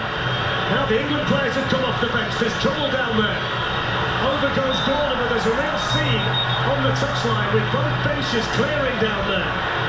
The referee needs to do something. The players having to be separated. You'll see it shortly, I'm sure. He's got to come across here, the Australian referee, and find out what's going on. Well, it all stemmed from that tackle from Kwanzaa. Be interested to see on the replay if he timed it brilliantly. It looked like he got there, but the Mexico bench doesn't think so. The whole bench got up in arms and ran straight to the 4th official. Here's the challenge. He's got the ball first, but the studs are up, aren't they? I'll tell you what. The studs are up. Nicolas Gallo is the video assistant referee. Wouldn't surprise me if he takes a long look at that. Wow. Mark Clattenburg is with us as well. Mark, what are you thinking? He's left the studs right on the shin there, Kwanzaa. And he goes over the top of the ball. He doesn't go to play the ball, he goes over the top of the ball and he catches the ball high on the leg. It's got speed, it's got force, and it's got malice. I wouldn't be surprised if Kwanzaa sent off from the field to play for this. I agree. Especially on that field. Yeah, look at that. I think he's going to go. I think England are going to be down to 10 here. Yeah, I think when they slow it down and look like that, he's going to send them off.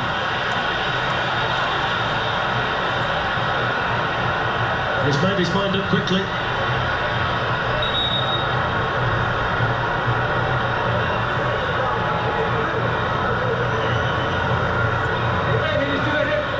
Number 26, coming to send it back for him, here is Ivaresco.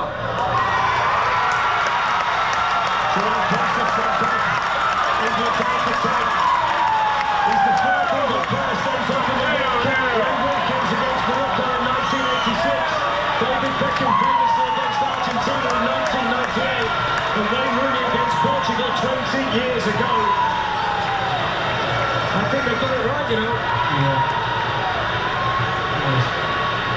Definitely in danger there, Gallardo. He goes over the top of the ball. Conte's normally not like that. He just hits the top of the ball, skids up, and he catches Gallardo really hard. I think once they look at it in slow motion in the still, they're always going to give it. I don't think when you look at it in real time still, I think when you get a player with all 6 studs that high on the shin, you're going to be sent off. Yeah. I don't think he meant to catch him that high. I think he hit the ball and it went high. And once he got high on his leg, he was always going to give it. Needs a bit more control though. You nailed it. He should have just stayed on his feet. Yeah. There was no real danger. That was one of the big question marks when we saw the England team. As Thomas Tuchel picked the right player to play at right back, Jerome Qualter sent off. England down to 10. Now they've got to defend for their lives inside the Azteca. What an opportunity for Mexico. Alvarado's free kick. Harry Kane back there defending. Brilliant from the England captain. Now he's claiming he was caught. Gallardo has a word. He gets ahead of Gallardo. Otherwise Gallardo would have been it's brilliant defending from Harry Kane. Just the awareness to read the situation. Let's have a look at it. Anything wrong with this? Let's see. Exceptional ball in. No, nothing wrong with that. Nothing wrong with that whatsoever. No. Gallardo perfectly entitled to challenge for that. Yeah. That's proper defending from Harry Kane. It's interesting because Thierry asked the question at half-time how long they'd leave Declan Rice on a yellow card because of the peril of losing it to a second, and it's somebody else who gets the red. So England down to 10, but not the player that we were focusing on at half-time. Jerome Qualter, the player who gets himself sent on. Yeah, we see that Nico O'Reilly. Deflected actually, which we couldn't see from our vantage point. Yeah. He was there.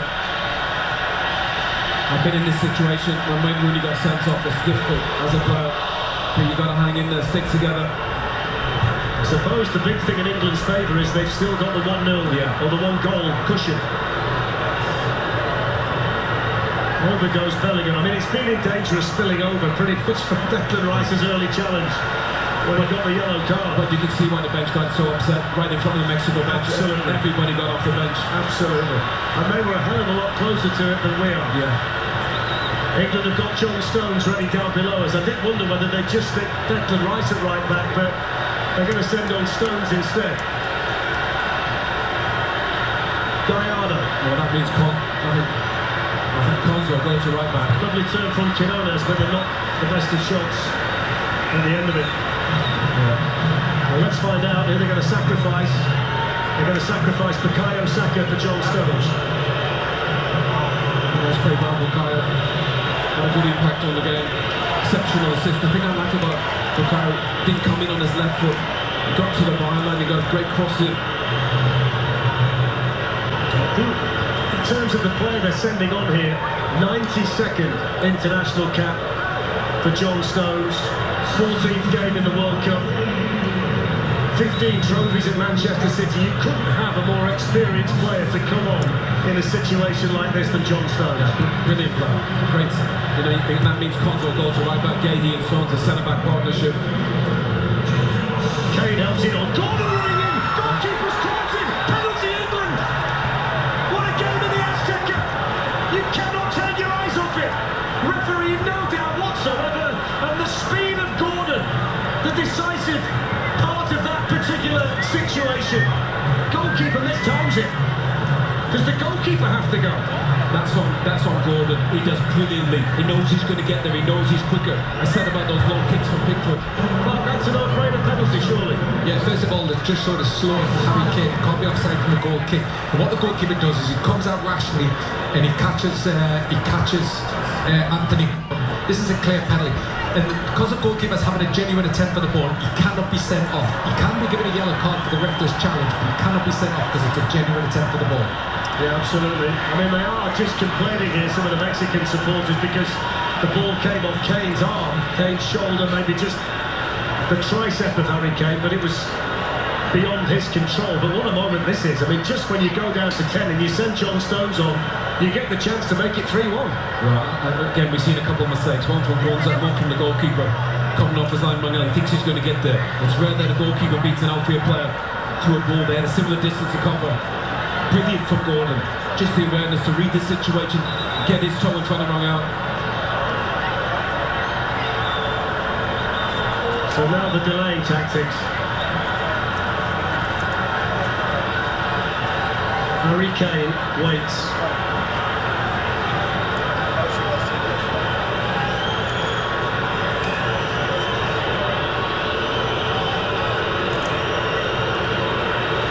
Harry Kane scored 25 of the 29 penalties he's taken in an England shirt. And if he scores this one, he will move to within one goal of the three players at the top of the Golden Boot list, Messi, Mbappe and Haaland, who will all have 7 apiece. Harry Kane has 6. And this is a massive moment, a captain's moment for Harry Kane. Listen to the Azteca.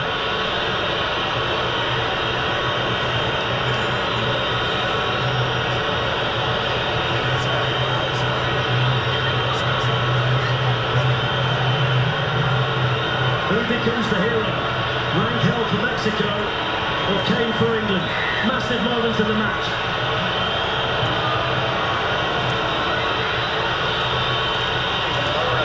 Harry Kane! Oh, 3-1. And the England captain scores his 85th international goal.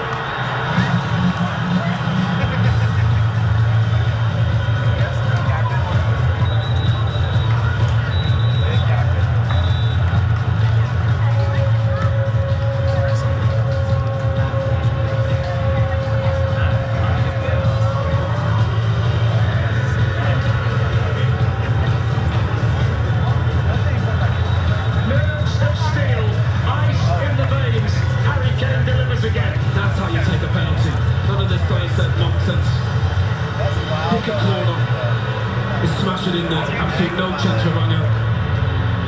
I don't know where this sort of penalty technique has come from, but some of the penalties in turn have been a disaster. That's how you take a penalty. Harry Kane picks his corner, brilliant execution.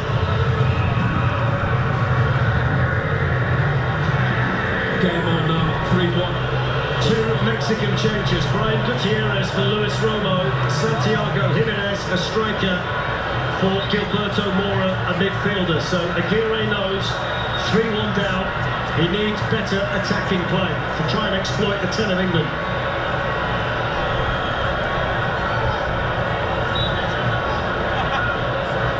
Well, just cover off the handball in the build-up. He certainly struck Kane on the arm. Just explain it to everybody why it was fine. Yeah, very quickly, it does strike Harry Kane's arm, but it comes off the defender from a short distance. Harry Kane's arm's in a natural position, therefore it's not an offence. It would have been an offence if he directly scored, but he doesn't, so therefore the accidental handball is still allowed, and that goes on to the penalty kick. Thank you, Mark. So England lose Jerome Ponce on 54 minutes, and Harry Kane makes it 3-1 6 minutes later. Kane felt the full force of that one, giving it a run.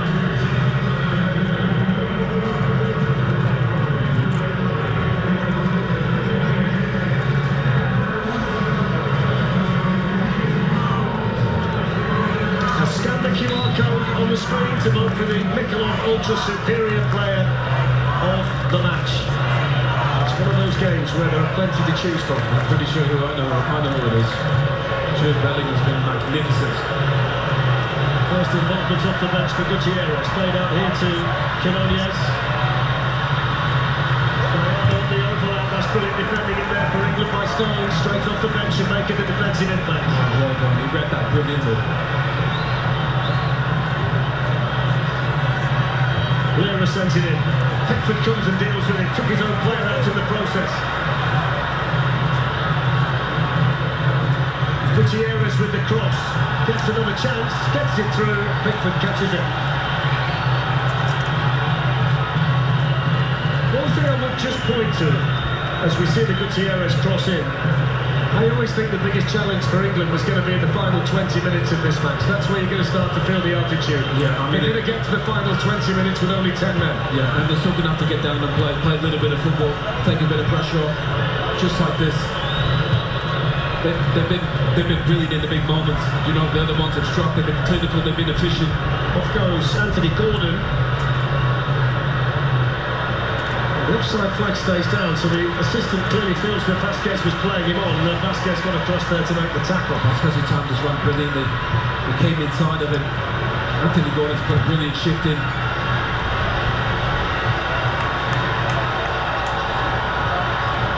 It's end to end in the Azteca. Absolutely brilliant. Quinones for Mexico. In wins Anderson for England. England need 10 lines, not 3 from this point. Yeah, good point. Somehow I think it's going to stay 3-1.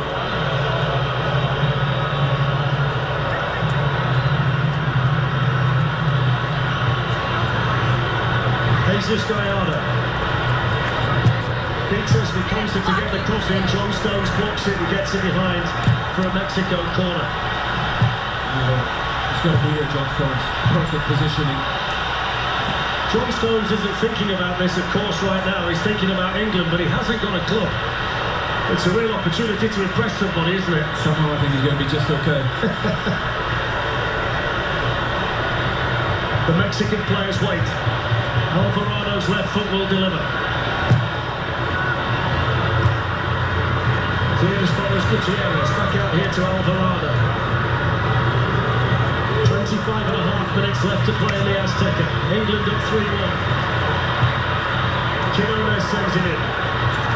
Sanchez clips it in. Taken away from Edson Alvarez. Headed away by Harry Kane, I think, in there.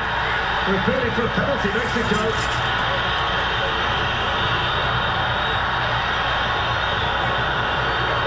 I tell you what, Owen, somebody's lit the touch paper and this place has gone off. It's not kicking off. I mean, the tempo of the game, it's literally end to end.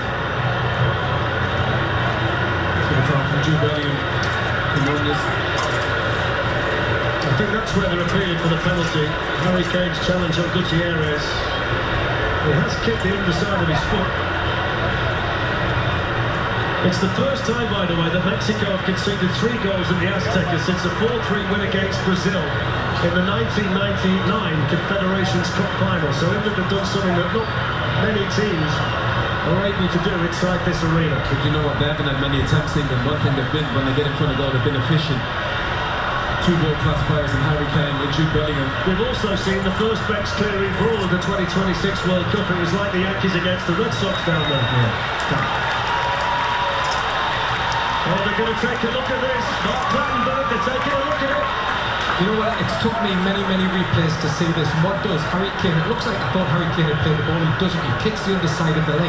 This is a similar situation that England had in a recent game, I think it was against, was it Croatia in the opening game where, was it Saka had his leg kicked, or Madueke had his leg kicked. And when you kick underneath somebody's leg and make contact without touching the ball, a penalty kick will be awarded. So Nicolas Gallo, the Colombian video assistant referee, is a busy man tonight. He was involved in the Kwanzaa red card and he's now involved here. He's sent Ali Reza Fagani from Australia to the screen to take a look at it. He's going to give it, you know. Well, Harry Kane, he's just trying to clear the ball. And is it Gutierrez? I think he does brilliant, just gets his leg across, he's going to give it. We're about to find out. The Azteca holds his breath. Number 9, keep the opponent, the final decision is penalty.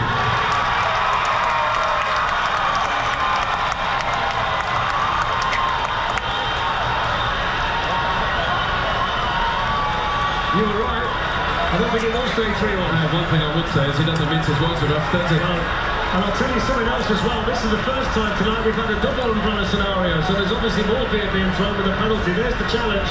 Kane on Gutierrez. Harry thinks he's clear just to clear the ball. Gutierrez just gets his foot on top. Harry doesn't even think that's going to be an issue whatsoever.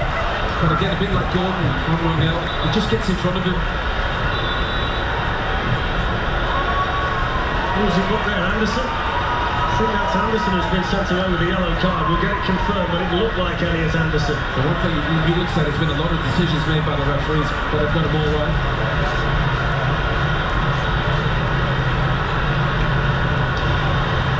Francis Kane who got the card. So Raul Jimenez, who has a 100% penalty record in the Premier League, is the only man that Mexico would want in a situation like this. Jordan Pickford waits. England 3-1 up. Concentration on the face of Jimenez. The Azteca waits. Brilliant.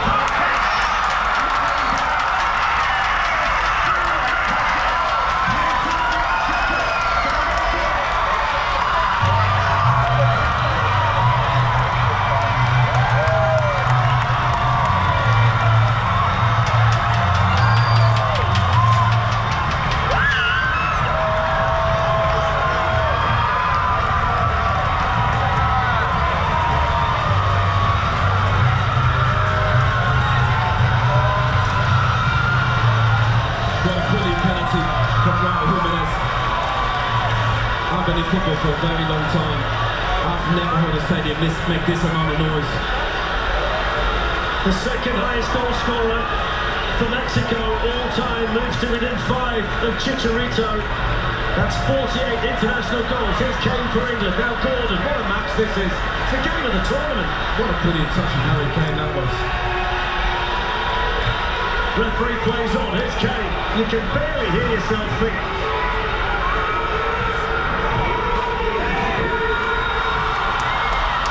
England have a player down and a player down in a bit of pain here.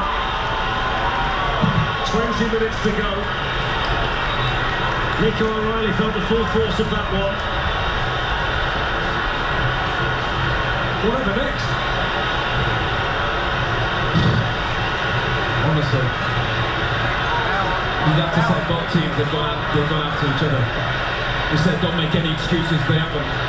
It's a brilliant penalty because he gets Pickford to move, and once he goes that way, he can't get back the other, can he? John Pickford, he just took one step, and that was probably one step too many. You see, there's a difference between the stuttering run-up of some players that leaves you with no power, and the way he does it with complete control. I think you need to keep moving, get a bit of momentum. I think when you stop, you lose the power, and you give the ownership to the goalkeeper.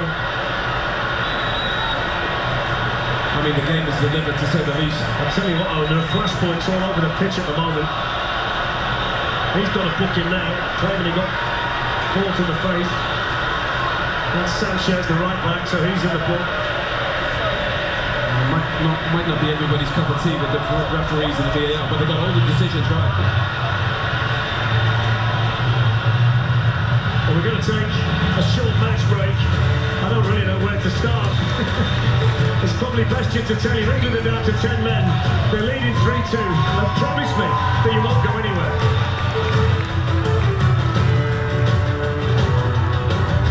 Is David's backyard ready for the FIFA World Cup? Maybe he'll build it, like Beckham. Brilliant movie here. David's going to the Home Depot for the assist. Bare covers in just one coat, so David can paint it like Patricia. You know you missed this flower, right? Rip it like Rich. Plant it like Paige. There you go. Great work, guys. Keep it up. Or watch it all happen just like Josh. Very happy to help. Well, there's a lot of infection in there, Timmy. You're doing really well. Are you feeling anything? Coffee.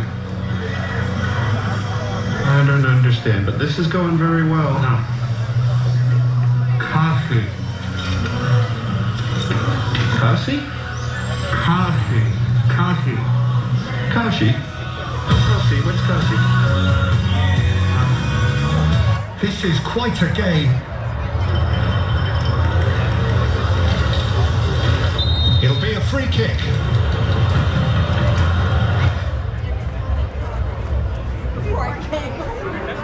Oh, what a goal! Unbridled joy and emotion overflows.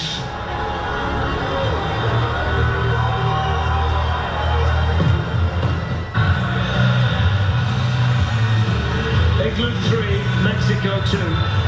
It's a quite astonishing game in the last 16. Just to bring you up to speed on the yellow cards, Nico O'Reilly got one, and at the moment the card that we thought went to Harry Kane is listed on the FIFA stats page as a yellow card to Mark Gahey, so we'll get that confirmed. Let's just kind of run you through it. Bellingham scored 2 goals in a minute and 38 seconds. Quinones got a goal just before half-time. Pickford made 2 brilliant saves on Jimenez in the first half. Jerome Kwanzaa sent off after 54 minutes. Anthony Gordon fouled by the goalkeeper 6 minutes later and Harry Kane scored. Then the England captain committed a foul on Gutierrez and Jimenez scored, so it's 3-2. And Harry Kane's now the first player to score and concede a penalty in the same World Cup match. It's absolutely bonkers. And he's just trying to do a job for the team back there. I think he thought he could clear the ball quite easily. But Gutierrez does brilliantly. He just got his foot up in between. So England are going to make 2 changes. O'Reilly's gone off. Dan Burn's going to come on to replace him. And Eza is off as well. On as well, should I say.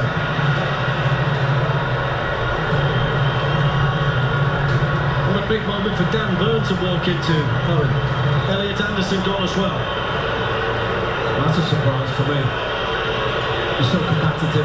Elliot Anderson at the base of that midfield, aggressive. I think obviously Dan Burn coming in to deal with some of those crosses. There'll be a lot of long balls coming in from Mexico.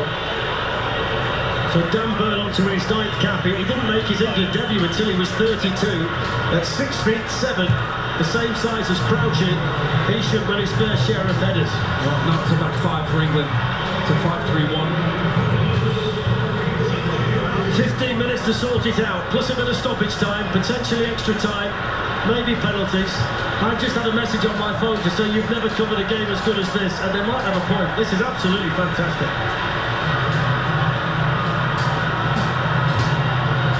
Here's Gutierrez. Lira. Edson Alvarez. And now that back 5, they're very deep. Gallardo to Jimenez, look how wide the number 9's come for Mexico. Clips one into the box. Out there towards Sanchez, took it down well. Gordon didn't bite. Ezra's first involvement is to smash the ball away. It's going to be the game plan. Can they just defend the box, England? Mexico got to be patient, get the ball out wide, get crosses in.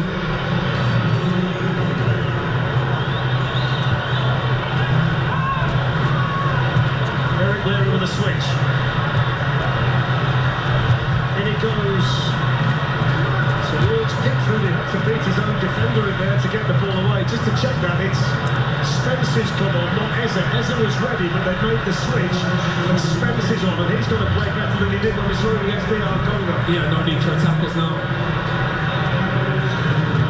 Gallardo with the cross. England defending. Kane there to help out. I mean, this is going to be a long 20 minutes. Oh, just a bit.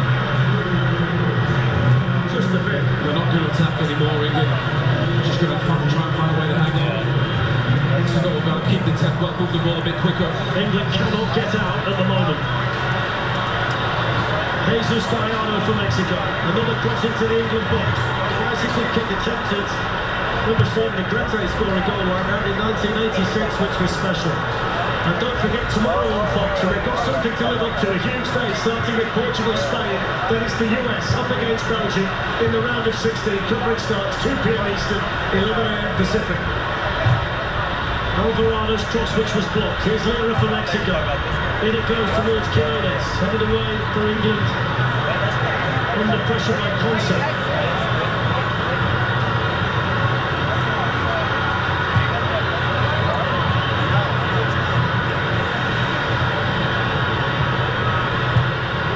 Much more. They're trying to move England around. Here's Brian Gutierrez.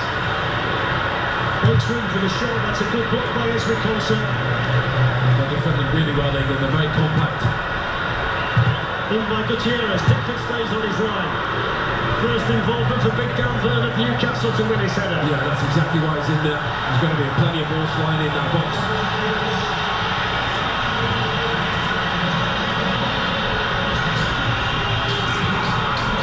Just over 80,000 inside the Azteca. The majority wants a Mexico goal. Gallardo clips in the cross. It's a good one. That's a good header by Spence. It's a corner. Yeah. I mean, they're just going to keep coming, Mexico now. Gallardo does really well. Spence is equal at the back post. Exactly where he needs to be. Just heads it for a corner. That's Alvaro Fidalgo, who's coming on here to replace Jorge Sanchez. I mean, what a game, regardless of what happens, what's a game of football? And what a stadium to watch it in. Fidalgo straight into the mixer. Spence is going to look after him. Alvarado's left foot, Pickford on the move. Did he get a touch? Yes, he did. Corner from the other side. I like that from Pickford as well. Don't come and try and catch it, punch it. Loads of bodies in there, it's going to be difficult to catch. So brilliant game, Jordan Pickford. It's already Mexico's best World Cup for wins. They've won all 4 matches so far. If they win today, they'll equal Italy in 1990 as the only host nation to win its first 5 in the finals. Good header by Stones. England cannot get out though. They can't stay in their own box for the rest of the match. Well, they're going to. I'm pretty sure they're going to stay there. difficult when you're playing. You got this advantage. So just normal job off. We got a man less. I think he's been brilliant today, the referee, along with Nicholas Gaio, the video assistant. How chill has he been as well? Yeah, brilliant. In an absolute powder keg of an atmosphere, I might add. That was such a chance in there for Alvarez. It was a great corner from Alvarado. I thought Edson Alvarez had to score. Well, I think it was Gay. Just gets there ahead of him. He's going to score. And I think it was Gay. Just puts him off ever so slightly. Just bodies it. That's all you need. Otherwise, he would have had a free header out for us. He's played over 100 times for his country, Edson Alvarez. He knows these England players, of course, from his time at West Ham. That's Guillermo Martinez, who you just saw. He's going to be another Mexico change. 9 club goals. He's got 3 in 13 appearances for Mexico. Javier Aguirre knows he's got to find a goal in the next 10 minutes or his team are going out. England hanging on by a thread down to 10. Alvarado out there on the right, up against Jed Spence. Right-footed ball in this time. Declan Rice didn't get it, but Jude Bellingham did. And Declan just put his hand up and say thanks. Thanks, Jude. Brilliant positioning. It's the goal scorer coming off, so Quinones replaced by Martinez with 9 minutes to go. That's what they need, Mexico. They need more bodies in the box.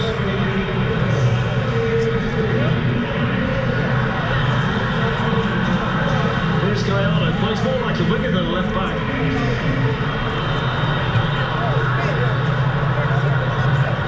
Here's Fidalgo, the substitute. Queued up in the middle, waiting for the cross. It's out!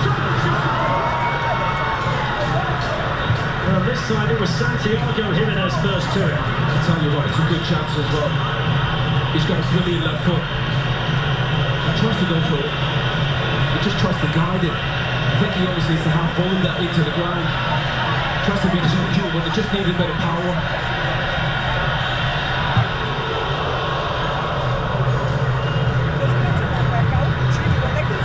Straight through to Rangel. There's no respite whatsoever at the moment for England's defenders. I think we can throw altitude out the window, can't we? Both teams have got a proper shift in. Forget the altitude, this is all about England's attitude the rest of the way. Yeah, absolutely. Mexico find a goal. Make that into a t-shirt. With a nation behind them. Headed by Gahey, Pickford there for England. You'd have to say they defended the box well, and they actually got to Alvarado a little bit quicker, not allowing him such an easy cross.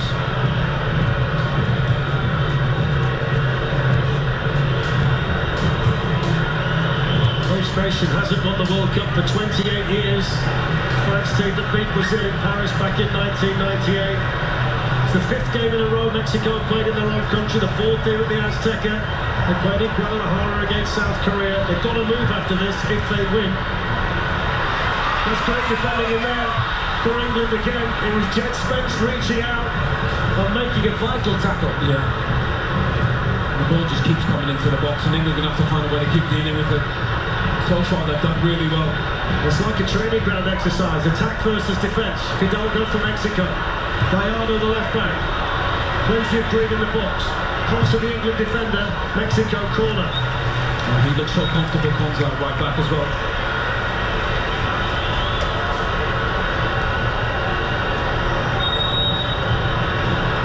Raul Jimenez waits for his opportunity. In fact, it's been overruled. Every Conte was right. The corner was given, but it's been overturned. Now it's a goal kick to England.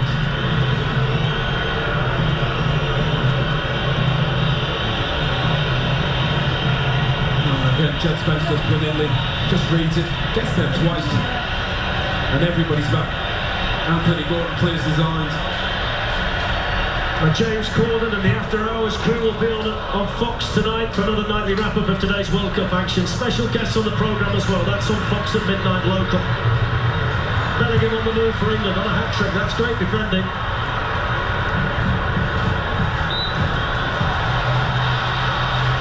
Well, that's brilliant from England. Trying to play a little bit of football. Can they get the team up the pitch? Giving them a bit of a breather. Monza wins the free kick on Jimenez.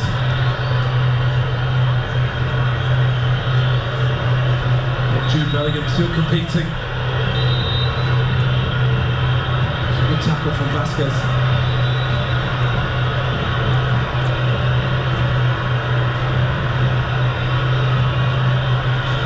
Moving towards the final 5 minutes in the Azteca Stadium, Mexico City. Declan Rice takes the free kick.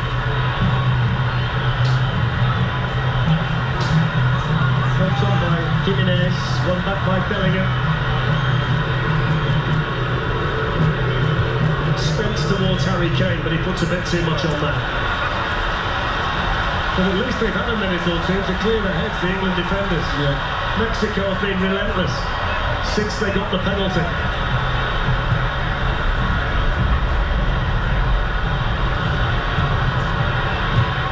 Crossing once more, England attacking again. They're appealing for a penalty again, Mexico. There's a real tangle in the middle. Well, they've defended their box brilliantly, England, you'd have to say. Crosses keep coming in. I think it's Martinez claiming he had his shirt pulled. He was the one in the middle of the 6-yard box.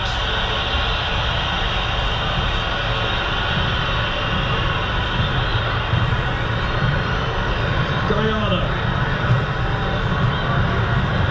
Fidalgo. In towards the big man again. Pickford came and got it. Well done, John Pickford. Vasquez for Mexico. Fidalgo for Mexico. Everybody back defensively for England. 4 minutes left. England leading 3-2. Alvarado. Vasquez. Controlled by Jimenez. Run into John Stones. Offside flag up against Mexico. Free kick to England.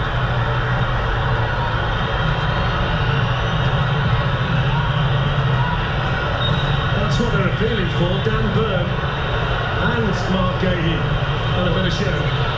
Mark Clattenburg, your thoughts? Yeah, when the ball comes in, Dan Burn's not looking at the ball, but there's a coming together. I would not think that would be a penalty kick. When everything's coming together like that, they're all fighting for the ball, I can't see a penalty being given for that. You must be impressed, class, by the performance of Fagani, the referee, and Gaio, the video assistant referee. You have, and especially in this type of environment, but the referee has to stay rock strong because Mexico are going to put more and more pressure the longer this game goes on, and he has to stay strong.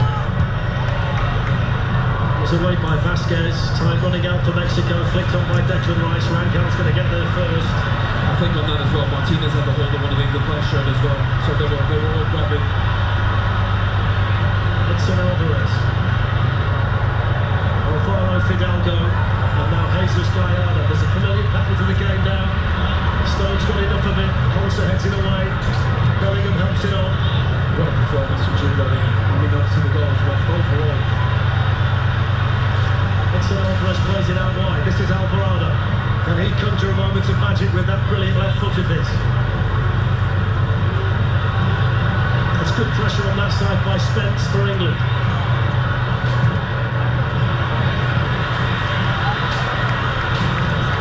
Here's Lira, never stop running all night.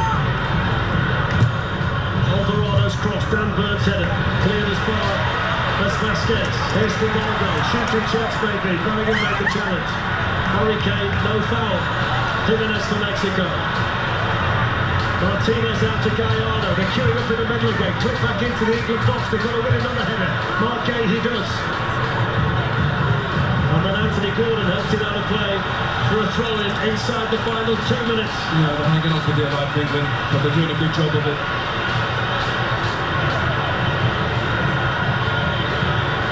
Gutierrez, Fidalgo, hits the shot, Pickford catches it. Pickford catches it. Good enough. He's been brilliant, Jordan Pickford. You think about Harry Kane, Jude Bellingham. Took a deflection to off Bellingham. Jordan Pickford, he does brilliant. Drops it in front of it. The good news is, from an England perspective, there's less than 2 minutes to play. The bad news and the good news from a Mexican perspective is there's going to be quite a significant amount of added time based on the fact we've had VARs, a red card, 2 penalties. England are going to make another change. They're going to send on Morgan Rogers of Aston Villa. He's stripped and ready down below us. Aguirre, the man with the weight of the world on his shoulders.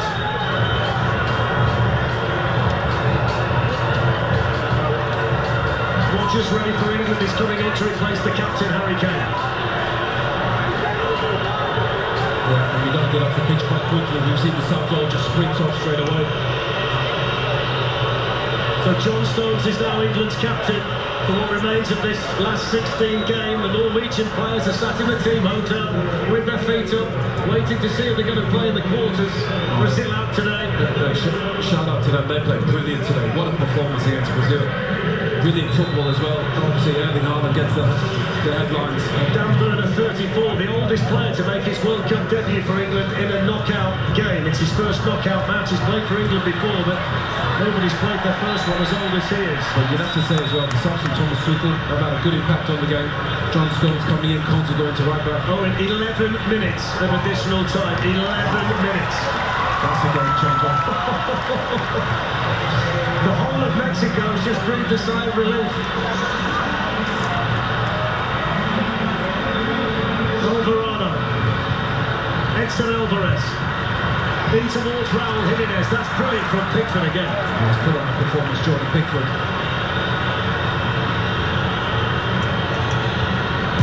Wants to go long because Morgan Rogers is on the run with those fresh legs of his, but I think even Carl Lewis in his prime would have kept that.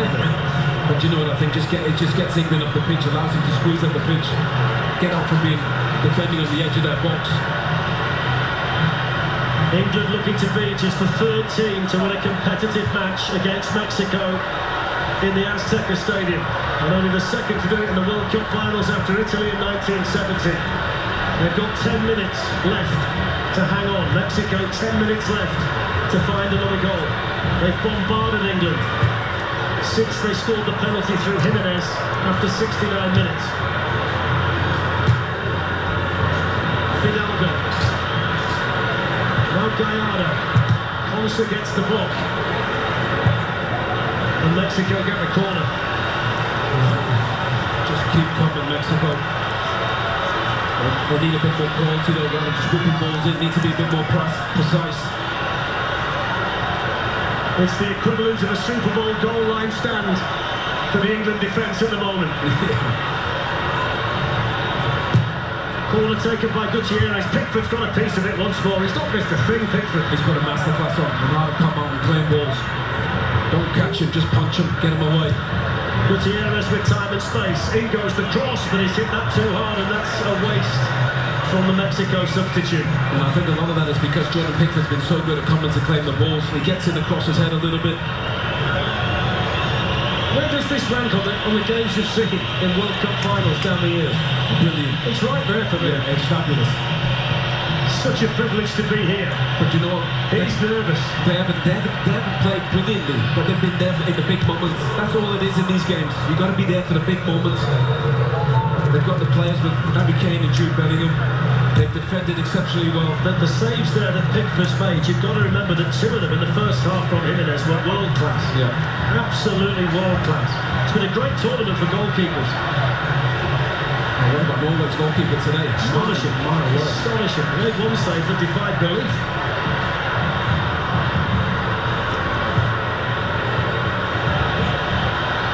England on the move. Jed Spencer's made the run. He's actually got to try and chip the goalkeeper, which wasn't a bad idea. If anybody can chip that. If that would have gone in. Oh dear. I think he's been the best player on the pitch for our country, Jude Bellingham. I tell you what, there have been a few though. There have been a few. There have been some big performances out there. Brilliant. Jordan Pickford's not far off. Harry Kane with that little cutback. All striker shoot there. Eric Lira. Johan Vasquez. Here's Gallardo on the ball again. He's had as many touches as anybody in the second half. This time he's going to send the crossing with his right foot. He wishes he hadn't. I'm not surprised he's missed out. He's had about 40 crosses in the last 20 minutes. Any thoughts of England wilting at altitude? You can forget all about that. Do you know what? Credit to both teams, Mexico and England. I thought they came to play. Mexico were by far the better team in the open exchanges. What about this from number 9? Mexico have had 84% possession in the last 15 minutes. Only one step counts. That is absolutely one-way traffic. It's been a heck of a game. Honestly, for both teams. Tuchel's furious down there. He thinks that should have been an England ball. Look at him. He's exasperated the England coach. This will go down as one of England's great World Cup wins if they can get themselves over the line. But there's still 7 minutes of additional time to play. Mexico threaten again. Crossed in by Alvarado, hoisted into the England box. Big shout from Pickford to leave it. And that's what all of those players in white shirts do. Oh, John Stones read that brilliantly. He knew it was too long, it was going to go. Jordan Pickford was there, had it covered. We said about that size advantage England had. Think about Dan Burn, comes up, John Stones. They dealt with all those crosses brilliantly. Haven't this set of supporters been superb today? There's the England captain on the bench, hoping and praying his team can get over the line. I think both teams can be proud of themselves. You know, Mexico have had a brilliant tournament and a brilliant opening 30 minutes. Just got a sucker punch. Don't write them off yet. Oh no, 6 minutes left. Without question. 6 minutes left.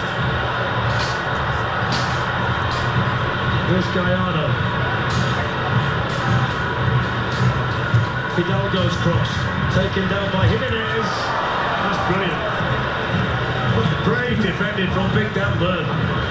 It's a good thing he's that big. I don't think otherwise he would have blocked it. What do you describe that as? Taking one for the team. Mexico come again. This green wave about to sweep over England once more. They probably need something a bit more inventive than just whipping balls in. Hidalgo. Alvarez. He's going to hit one, Alvarez. That's a great block by Declan Rice. And by the way, hasn't he managed himself on a yellow card for the majority of this match? Yeah, exceptionally well. Got a yellow card after, I think, about 5 minutes. I think all the England players in the last 20 minutes have had a block. There's 5 minutes to go. 5 nervous minutes. That's the longest 11 minutes ever. Hidalgo to Alvarez.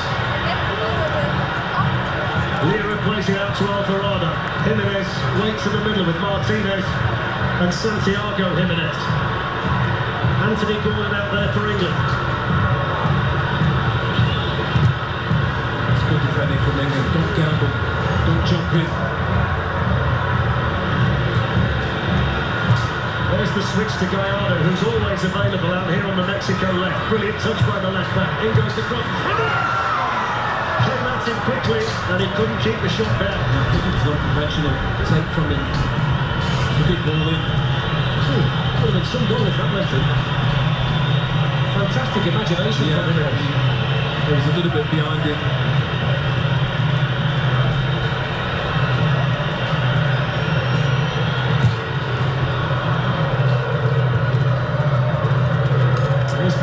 That's an England throw-in. At every tick of the clock at the moment, even though it takes a long time to tick over, is a good tick for England. England have scored 3 goals. They've only had 4 attempts in the match, which is quite an astonishing statistical situation for them.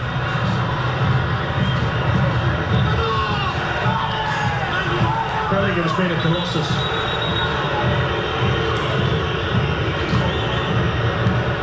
I can't believe there's any debate about this kid. What a player he is. In the biggest moments he's there. Real Madrid for England. He's a special, special player. He's only 23 years old. That yellow card, by the way, has just been shown to Jordan Henderson. He's not even on the pitch. Trying to get involved, isn't he? Rogers challenge, tucked away by Gutierrez. Dan Burn leaves it for Mark Gahey. He very sensibly goes back to Jordan Pickford. Inside the final 3 minutes, launched forward by the England keeper. Vasquez challenges Rogers, Rankel there for Mexico. Well, they did well, England, just to get up the pitch. That long ball from Pickford allowed them to get up. Mexico have given absolutely everything. England have responded to everything thrown at them. Corner. Spence more defending to do. Brilliant closing speed from Spence. England down to 10. 10 Lions out there in the Azteca. I think Jimenez rolled his ankle on that. He just rolled off the pitch because Mexico need to speed the play up. So both teams for now down to 10. There's Jordan Henderson who was shown the yellow card. Whole cluster of players on the edge of that England 6-yard box. travelled a long way, and it was a Jed Spence touch that took the ball into the hands of Pickford. I mean, that ball could have gone anywhere. So many of those. But England have been quite fortunate. They filled them their way. Look at all the bodies in the box. Oh, it's gone off. Went through. Yeah. I mean, unfortunately, England has gone high rather than stay low because it would have gone into all those bodies. Bellingham can't keep it in. Mexico lead the ball. Mexico have got less than 2 minutes to find a goal. And still tempting to... I don't think his goal was out quite badly. There's Alvarado. Gordon's going to get across. He's run himself into the ground for the England calls. Anthony Gordon. Spence. Dan Burn comes across. Gets there first. Clears it away. You'd have to say those players that have come into such a hostile atmosphere. The ground and stones have been exceptional.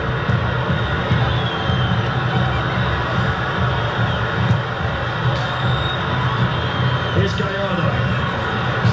Last chance saloon for Mexico. Has to be now. Fidalgo. Alvarado. 2 England defenders across there. Still the cross comes in. Jimenez attacks them. Pulls it back. In there by Rodgers for England. They've withstood so much pressure, the England defenders. Time for one more Mexican thrust. Fidalgo. Alvarado. Fidalgo's cross, but Gordon got there. Here's Brian Gutierrez. Final few seconds. Last chance for Mexico. Alvarado versus Spence. Here comes the cross. Cross to Jimenez. And it was an England player that put it wide. It's a corner to Mexico and John Stones. Jed Spence, Pickford saying to Spence, you've got to get pressure on the ball. Stones as well, because if he doesn't clear that... The players on the benches are now on the touchline. The goalkeeper, Rangel, is up for the corner. It's in by Alvarado. England jump. Dan Burn wins the header. Jimenez hits the shot. That's blocked by Gahey. Still not away. That's blocked behind by Burn. It's another corner and still replay. What is going on? Brilliant. England have defended their box so well. Chaos in the Azteca. 3-2 England. Has to be the last chance for Mexico. We're a minute beyond the 11 allotted. Rangel, the goalkeeper, stays forward. There he is. In goes the corner. Pickford punches away. The referee blows the full time. And the Lions roar in the Azteca. England through to the quarterfinals of the World Cup.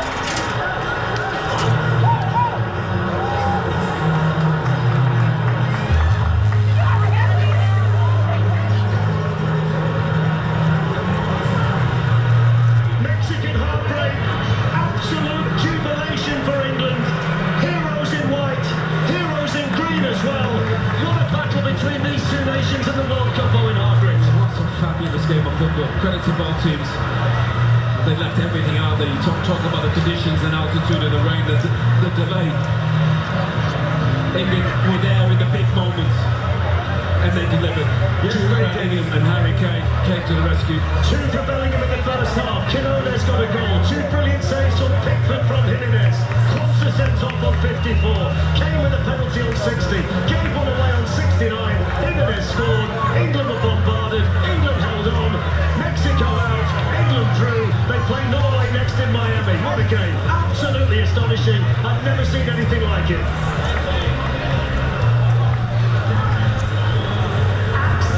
Torture. A rearguard action with 10 men at the Azteca to end all rearguard actions.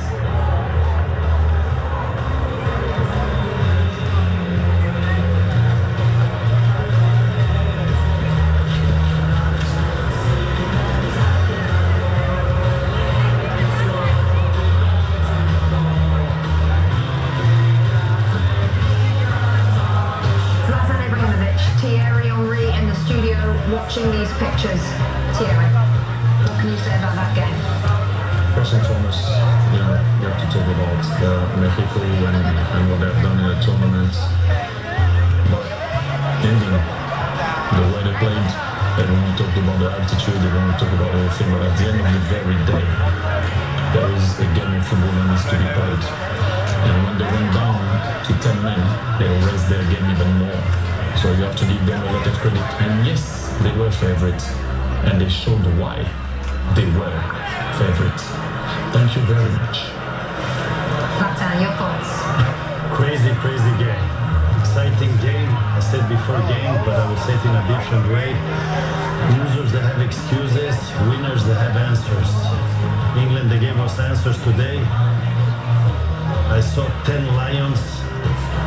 I'm impressed the move that Tuchel did in the second half by putting 5 defenders. He knew exactly what was coming. And Mexico is the first game they lose since long time ago in this stadium.